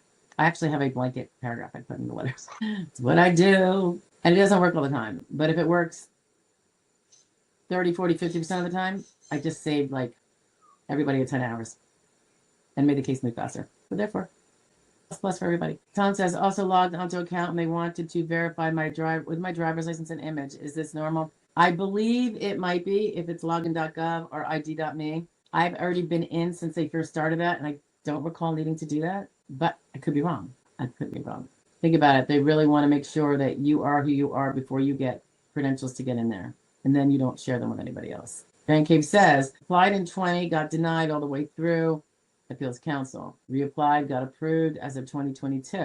And that was the closed period, right? Got remanded twice, hearing December 17th. Okay, so it sounds like, well, you didn't really say. You got approved, but you said got remanded twice. So I think you appealed your 2020 approval, right? And it got sent back, and you got remanded twice. So that means that the judge denied you again, and you asked for relief again to AC, and it got remanded because you said twice. And now it's another hearing. Are you with the same judge? By this time, I'd be asking for a different judge. Judge said decision would be quick. Senator's office could not get involved. Well, yeah, they can't get involved unless there's something, I was going to say cognitively. If there's a cog in the wheel, then they can put a light under. But if you're trying to get them to bend the arm of a judge on the merits, they can't do that. Siren says, what else can you do if your psychiatrist won't, I'm going to think you said won't, fill out a mental health statement for your hearing? That would be 99% of psychiatrists won't do that, so you're in good company. If he is a good psychiatrist, he well articulates his records that concern you, your condition, your symptoms at every visit. Trouble with psychiatrists, a lot of times, they only see them every 3 months, and it's for medications management, and they don't give you talk therapy, so they don't really know much about you. So a lot of ALJs don't put a lot of clout in that, because they're not even giving opinions, because they're just giving you medicines, cha-ching. So you are not alone. Sometimes if you have a compassionate mental health therapist, unlike some of the ones we've been talking about today, that don't send the records anyway, much less give an opinion statement. Sometimes they'll do it. But what you want is someone who actually well articulates, has a mental status exam form that they fill out on you, which they should be doing as proper documenters of their patients, so they can refer back and say, oh my gosh, for the last month, she's been tearful at every visit. We got a really, emotional dysregulation going on here or something. If they don't document this stuff, it's insane to think they can actually help. Because I don't think human brains are that good at remembering everything in such fine detail, particularly if they have a caseload of 100 people. But so your mental health therapists tend to be the ones that, and hopefully they're good, do more of that providing of details if they're not going to be the stingy, lazy kind who won't. And that's where a lot of the repeated diagnosis, but also this mental status at each session. Is she tearful? How's her affect? How's her speech pattern? How is her appearance? Is she hygienic? Some people have this severe depression. They really do their therapy sessions. You could see that they've been unbathed for 2 weeks, or their memory's so bad. And the therapist says, so are you showering? And they say, when did you last shower? Well, 3 hours ago. And they could see like dirt and grime. You know what I mean? Then they know there's a little bit of a memory problem, cognition, right? You just got to try to, when you see a problem with evidence, you have to think of other ways to get it. And it's just what you got to do. You have to figure out the workarounds, or your attorney, if that's the kind of attorney they are. Okay, Tan, you've left 5 or 6 messages. Perfect. You did your job, right? You left the messages. They asked you to call, you did. So don't beat yourself up. I don't know that 5 or 6 is helpful, because probably a lot of times they're outgoing messages. I don't know about your GDS person, but it'll say, if you've already left the message, please don't leave it again. I will get it within 48 hours and I will act accordingly, or something like that. Okay, so Fan Cave is talking about his FTC law firm that took over the case that he filed. Okay, yeah, and a Newbury case got remitted. Yeah, they're very good. I think they're very good. That's kind of like their specialty. I don't know them personally, but I definitely spoken to them here and there. And I think if they take your case, they think they have a really good shot at winning. So that's a positive. If they don't take your case, it doesn't mean you don't have a shot at winning. It's just that it's clear to them, and maybe you just need to try to find somebody else. Or remember, you could always file federal district court yourself. You just have to learn how to do it. Sorry, I'm getting dried out, guys. We're almost at 2 hours. Same judge, second denial, got to remand it again. Had 30 or none first application. Ongoing benefits protected as part of the voluntary remand. Yeah, on appeals, they do continue. Although yours was a closed period, so okay. Well, you picked a fun fight. All right, I cross my fingers for you, Fan Cave.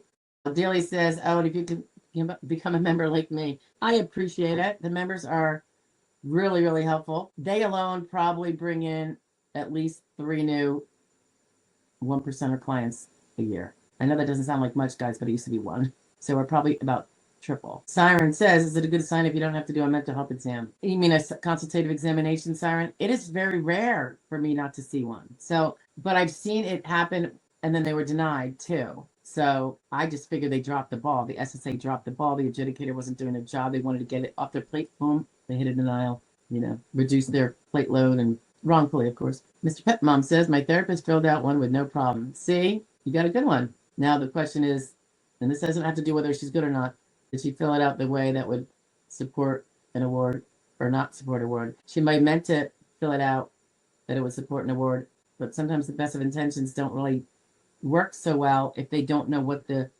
checkoffs mean. You know what I mean? Like, oh, I said she was marking in this one area. They might not have known that it takes 2 or something, My psychiatrist is willing, but I was approved, so she didn't have to. That's awesome. In my area, we have 1, maybe 2 psychiatrists. Yeah. One works for like the Medicaid office now, or for one of the entities that provide for Medicaid. And the other one is still a solo. But I've seen him where he tries to charge his patient $500 for an opinion statement to fill out a form. $500. Where's your ethics, pal? I mean, they pay you for every visit. I don't get it. I just don't get it. And it's because your records are not so great. They're just asking you to clean up your act, and you're going to charge them for you to have the privilege of cleaning up your act. I'm appealing. This is Fan Cave. I'm appealing original denial because the ALJ ignored FTC AC2. All right, that's going to be a little complicated for everyone here. It almost doesn't really matter. You're back to the hearing, so that's good. Jen Me says, Siren Song of Beauty. She's referring to sirens, okay. But she makes a good point. Having a therapist who takes session notes each session was really important, even though the things I won in my first hearing, can't do past work, can only do low stress, need breaks. I would definitely say do not have somebody include the terminology can't do past work. Your therapist is not a vocational expert, and that is going to be shot down. And once they shoot down part of it, it kills the credibility for the whole thing. I've seen this a million times in decisions in the end. The provider who presumes to do the work of a vocational expert.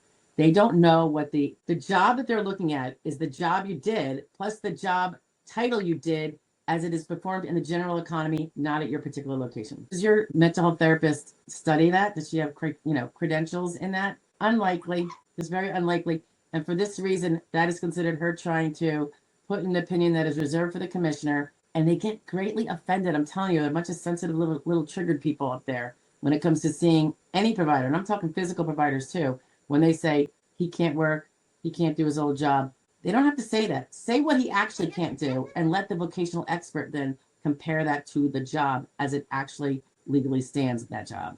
You see what I'm saying? And the mental health therapist was not even at your place of work to know exactly how it went, only what you said. And that's not going to be holding water either. So be careful about just that one part. The rest is good. Talking about can only do low stress things, needs breaks, mental health breaks to calm down or whatever, take a breather.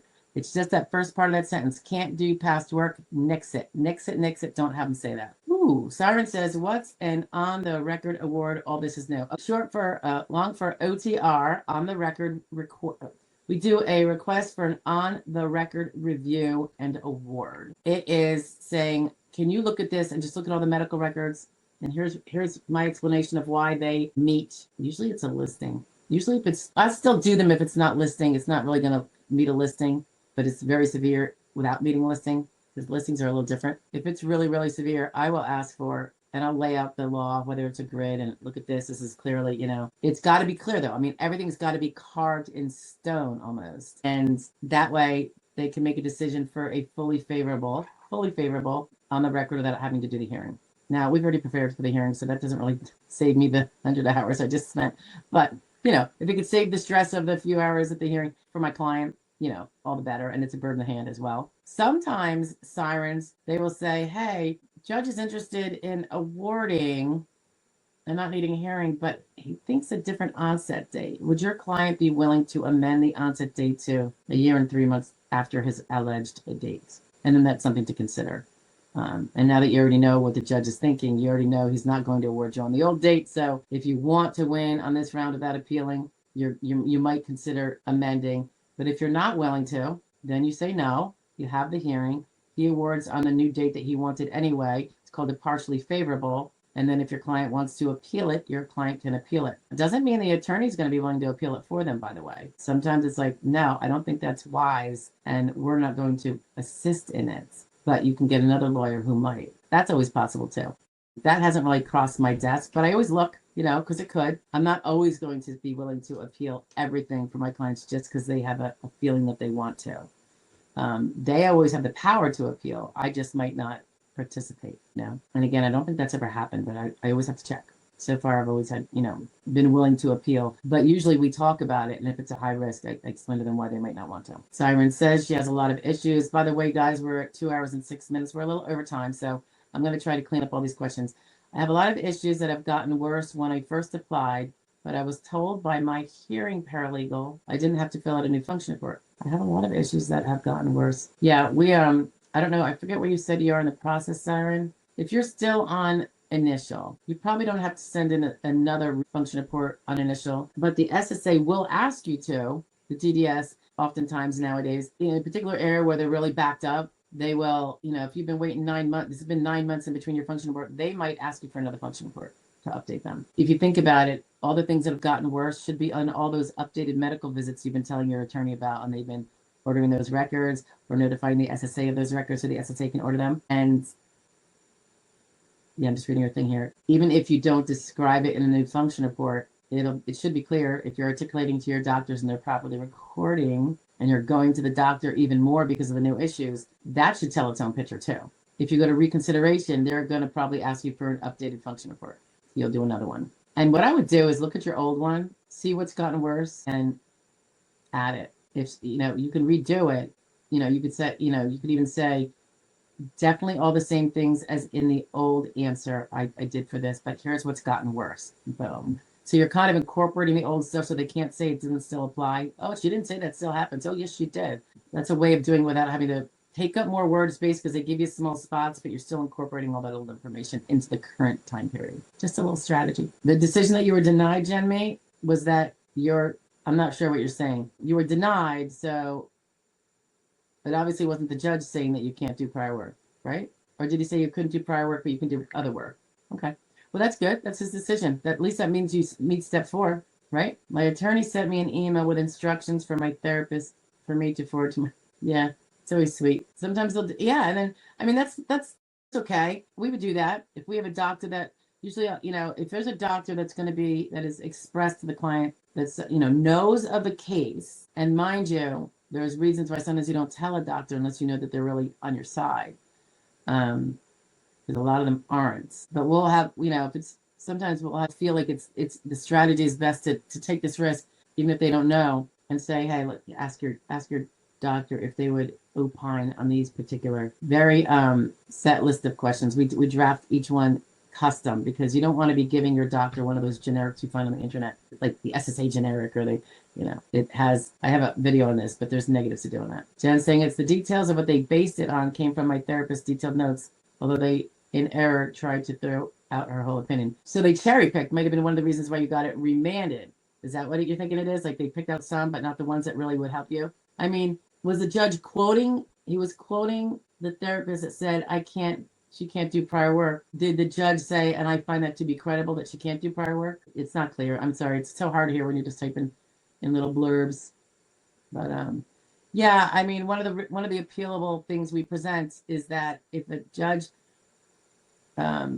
picked one piece of evidence to support a denial, but then ignored the part that would have supported an approval said by the same person and didn't explain. If he explains why, and it's, and he has a reasonable basis, doesn't have to be the one that you and I would have, but if it's reasonable for someone to have, it's not unreasonable, I think is the proper word, then that's fine. But oftentimes they don't go to that trouble and they just don't include it.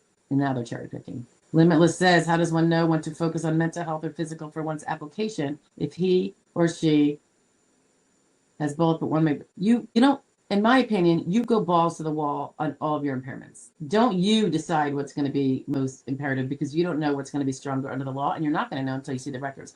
So you should be going full blast treatment for certainly all the majors. And I would also go, you don't know necessarily that the minors are not going to be majors in your case. You got hand cramps and some arthritis in your fingers, and you don't think it's a big deal because you have a job where you have to use your back. Bad herniations and impinged nerves and all this stuff in your back. The hands are totally second fiddle. Those hands might be the thing that clinches your case. So, and never, if you're over 50, never, ever, ever leave out your physical. Oftentimes you don't want to leave out your mental either, but you can't even use the grids without the physical. If you have a mental case and only mental case, you cannot use the grids. So those are just some major rules of thumb that you have to know. So don't you think about what to focus on. Let your lawyer do that, Limitless. You treat for everything. And, if your lawyer hasn't mentioned, ask the lawyer, is it okay for me to just be using my PCP to treat for this, or do I need a specialist for strongest evidence? Jennifer Cologne is in the house. Hi, Stephanie. Hope you're having a great day. How long are you seeing for the results from an ALJ hearing right now on average? It's probably 6 to 10 weeks, I'd say. Well, I shouldn't say that. That's the earliest. I shouldn't say that's the average, because I'm not seeing things earlier than that. Maybe 2 months is the average. Meow Meow's in the house. My judge asked to change my onset date, and I happily agreed. So you get what I'm saying, right? Sometimes a bird in the hand. And if you want the whole process to be over, that's a large part of it too. I have a fellow who won with a onset date in the last year, but he's been out of work for, say, 3. And they did it with the whole birthday thing, turn 55, blah, blah. And I told him his options. And I would have supported him on whatever he decided to do. And he said, I don't want to. He goes, I'm tired. I totally get it. And it's funny because sometimes they say, but you're going to get paid such a crappy fee, like $500 for 3 years of work. And I'm like, don't you worry about that. That's a business. That's a business thing. That's not something any individual client of mine should ever think about. Just as if I got a 9,200 and I worked for a year or for 2 months, don't think about that either. You know what I mean? It all comes out in the wash. So I don't want anybody worried about it. It was my pleasure. And I'm just so glad he's won. So he has this behind him. And he can move on with a little bit of peace. And hopefully everything else will start to get improved as well as a result. Little Nutty says, is it important to continue physical therapy even though it's not helping? And be careful when we say it's not helping, because the therapy records will say whether you're getting, if you're doing one additional rep than you were, and then it means it's helping, it means you're getting stronger. Maybe you're not feeling like it's helping, but feelings are not always all that important. Now, if it's hurting you, you need to report that, you know, because there could be a reason why you should be stopping, but you want it to be clear that it is hurting you, hurting you, hurting you.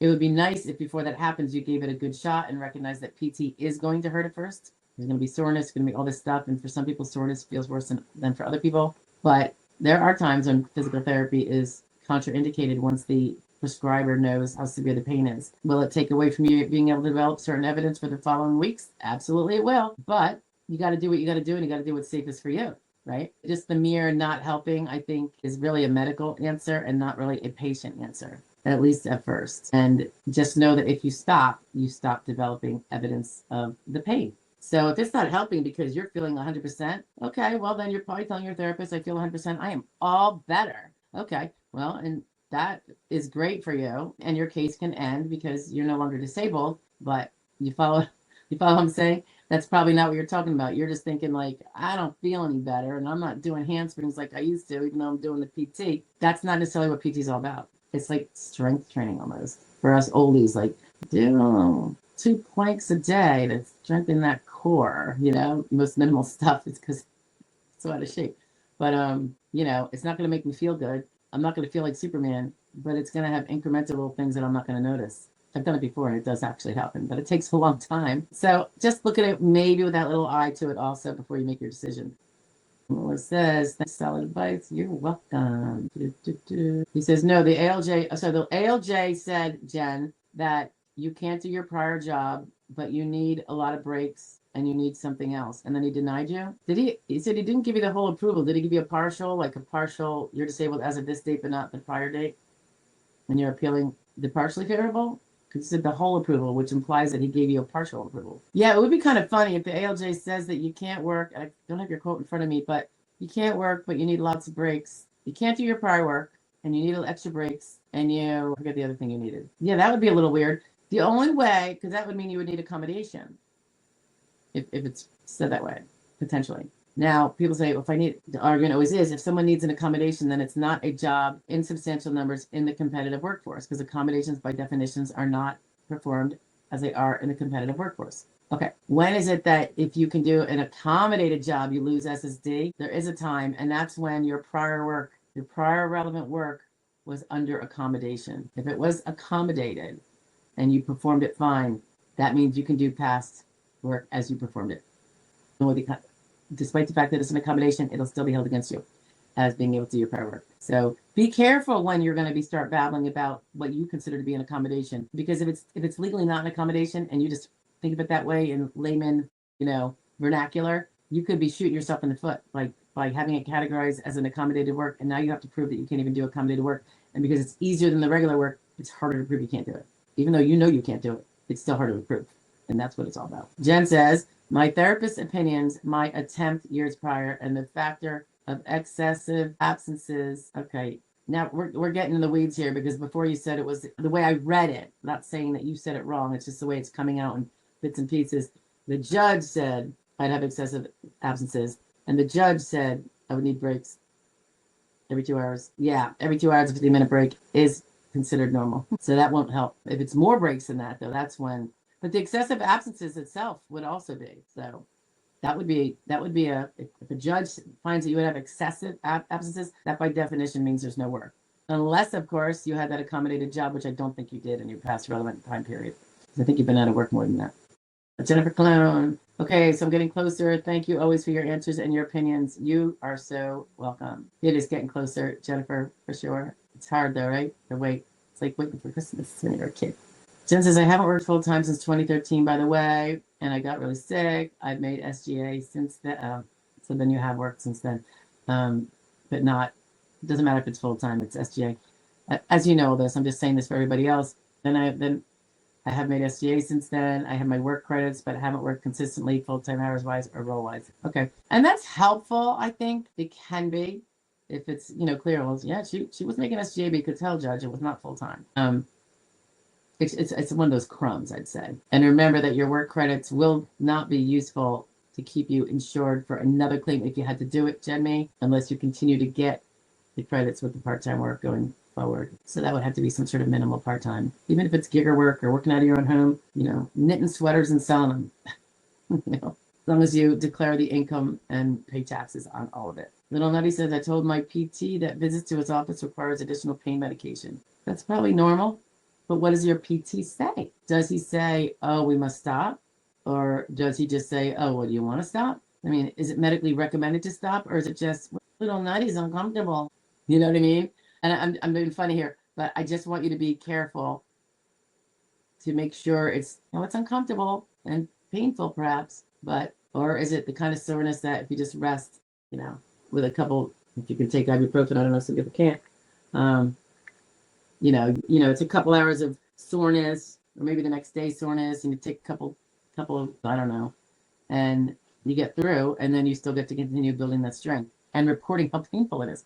That's really important. The pain while you're doing it, if you have limited motion, all that gets recorded, and all that stuff is important to showing that you can't, at this time, you are disabled. Doesn't mean say you meet the 12 months, but it could, it could say you're disabled. It could say you're disabled from that job over there, maybe the prior job, and if that's a step 4 type of situation, it can really, make the difference. Mr. Pet Mom says, I haven't worked since April of 2021, had back surgery in May of that year, and applied for disability in June. I've also had several foot surgeries since then.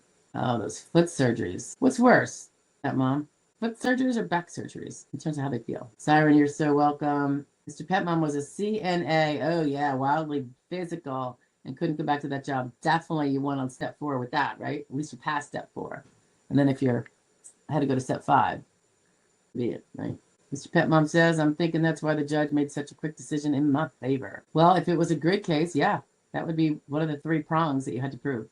Anyway, I think Nutty's going to be our last one, guys, because it's almost 3:30 and we've been here since 1 o'clock.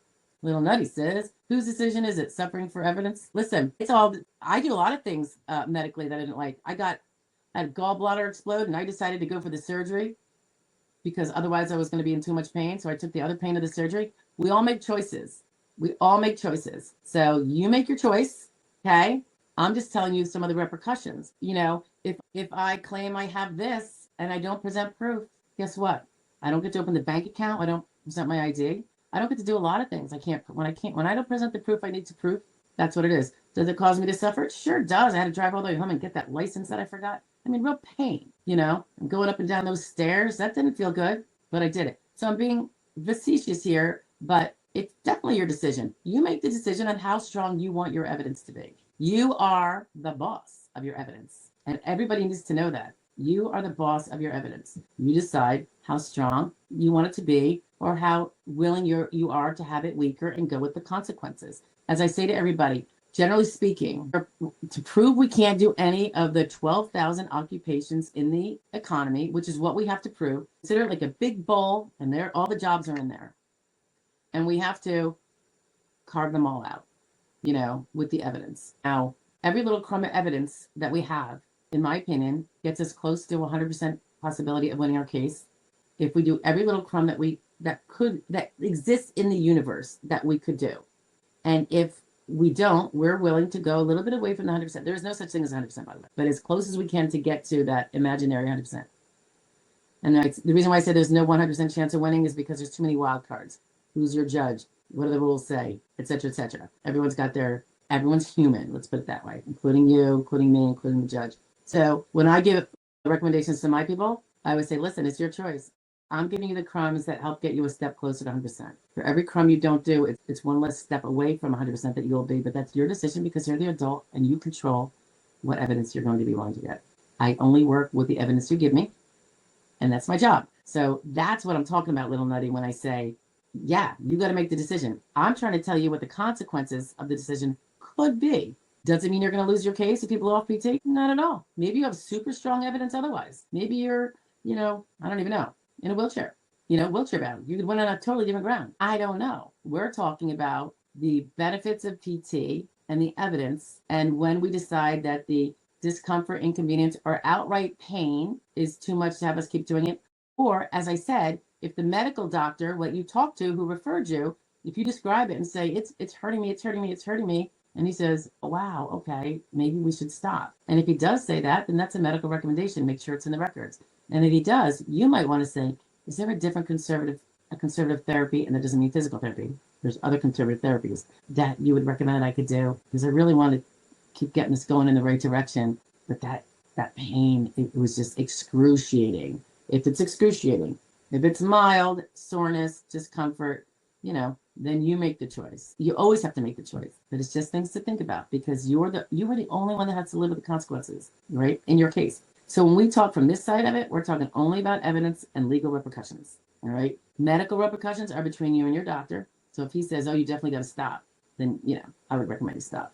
I mean, I just always think you need to, I would recommend you consider what he says when you decide whether to stop, because you're still the boss of your own treatment. Also, he's not, right? So you decide, and you and your doctor are the two people that decide that. I only tell you what the consequences can be, okay?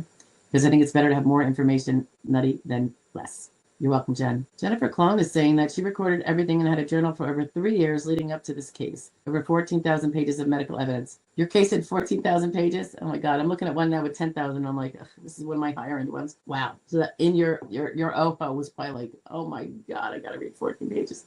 A lot of pages. Jennifer Cologne says, I did as much as I could to make my case as strong as possible, so hopefully I'll have a good outcome.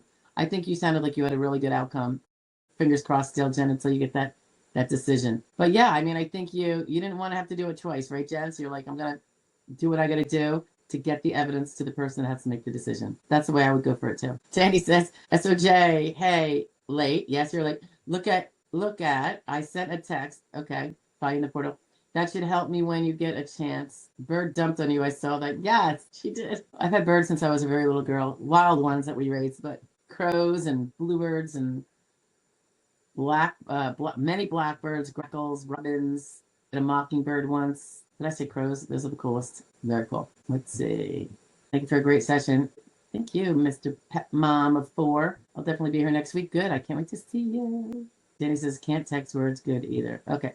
All good, guys. We're going to chime out now. Thank you for all coming. And remember, at 12 o'clock, there's our dailies at 12 p.m., although a couple times they were like 12:30 this week, I think. Yeah, please like, subscribe, and share if you'd like. And definitely come here on Wednesdays at 1 p.m. because it's a fun little chat. And I'm happy to answer every question I possibly can with the way I see it as practicing for 21 years. Right? Pretty much 7 days a week, too. All right. Bye, guys. Have a good one.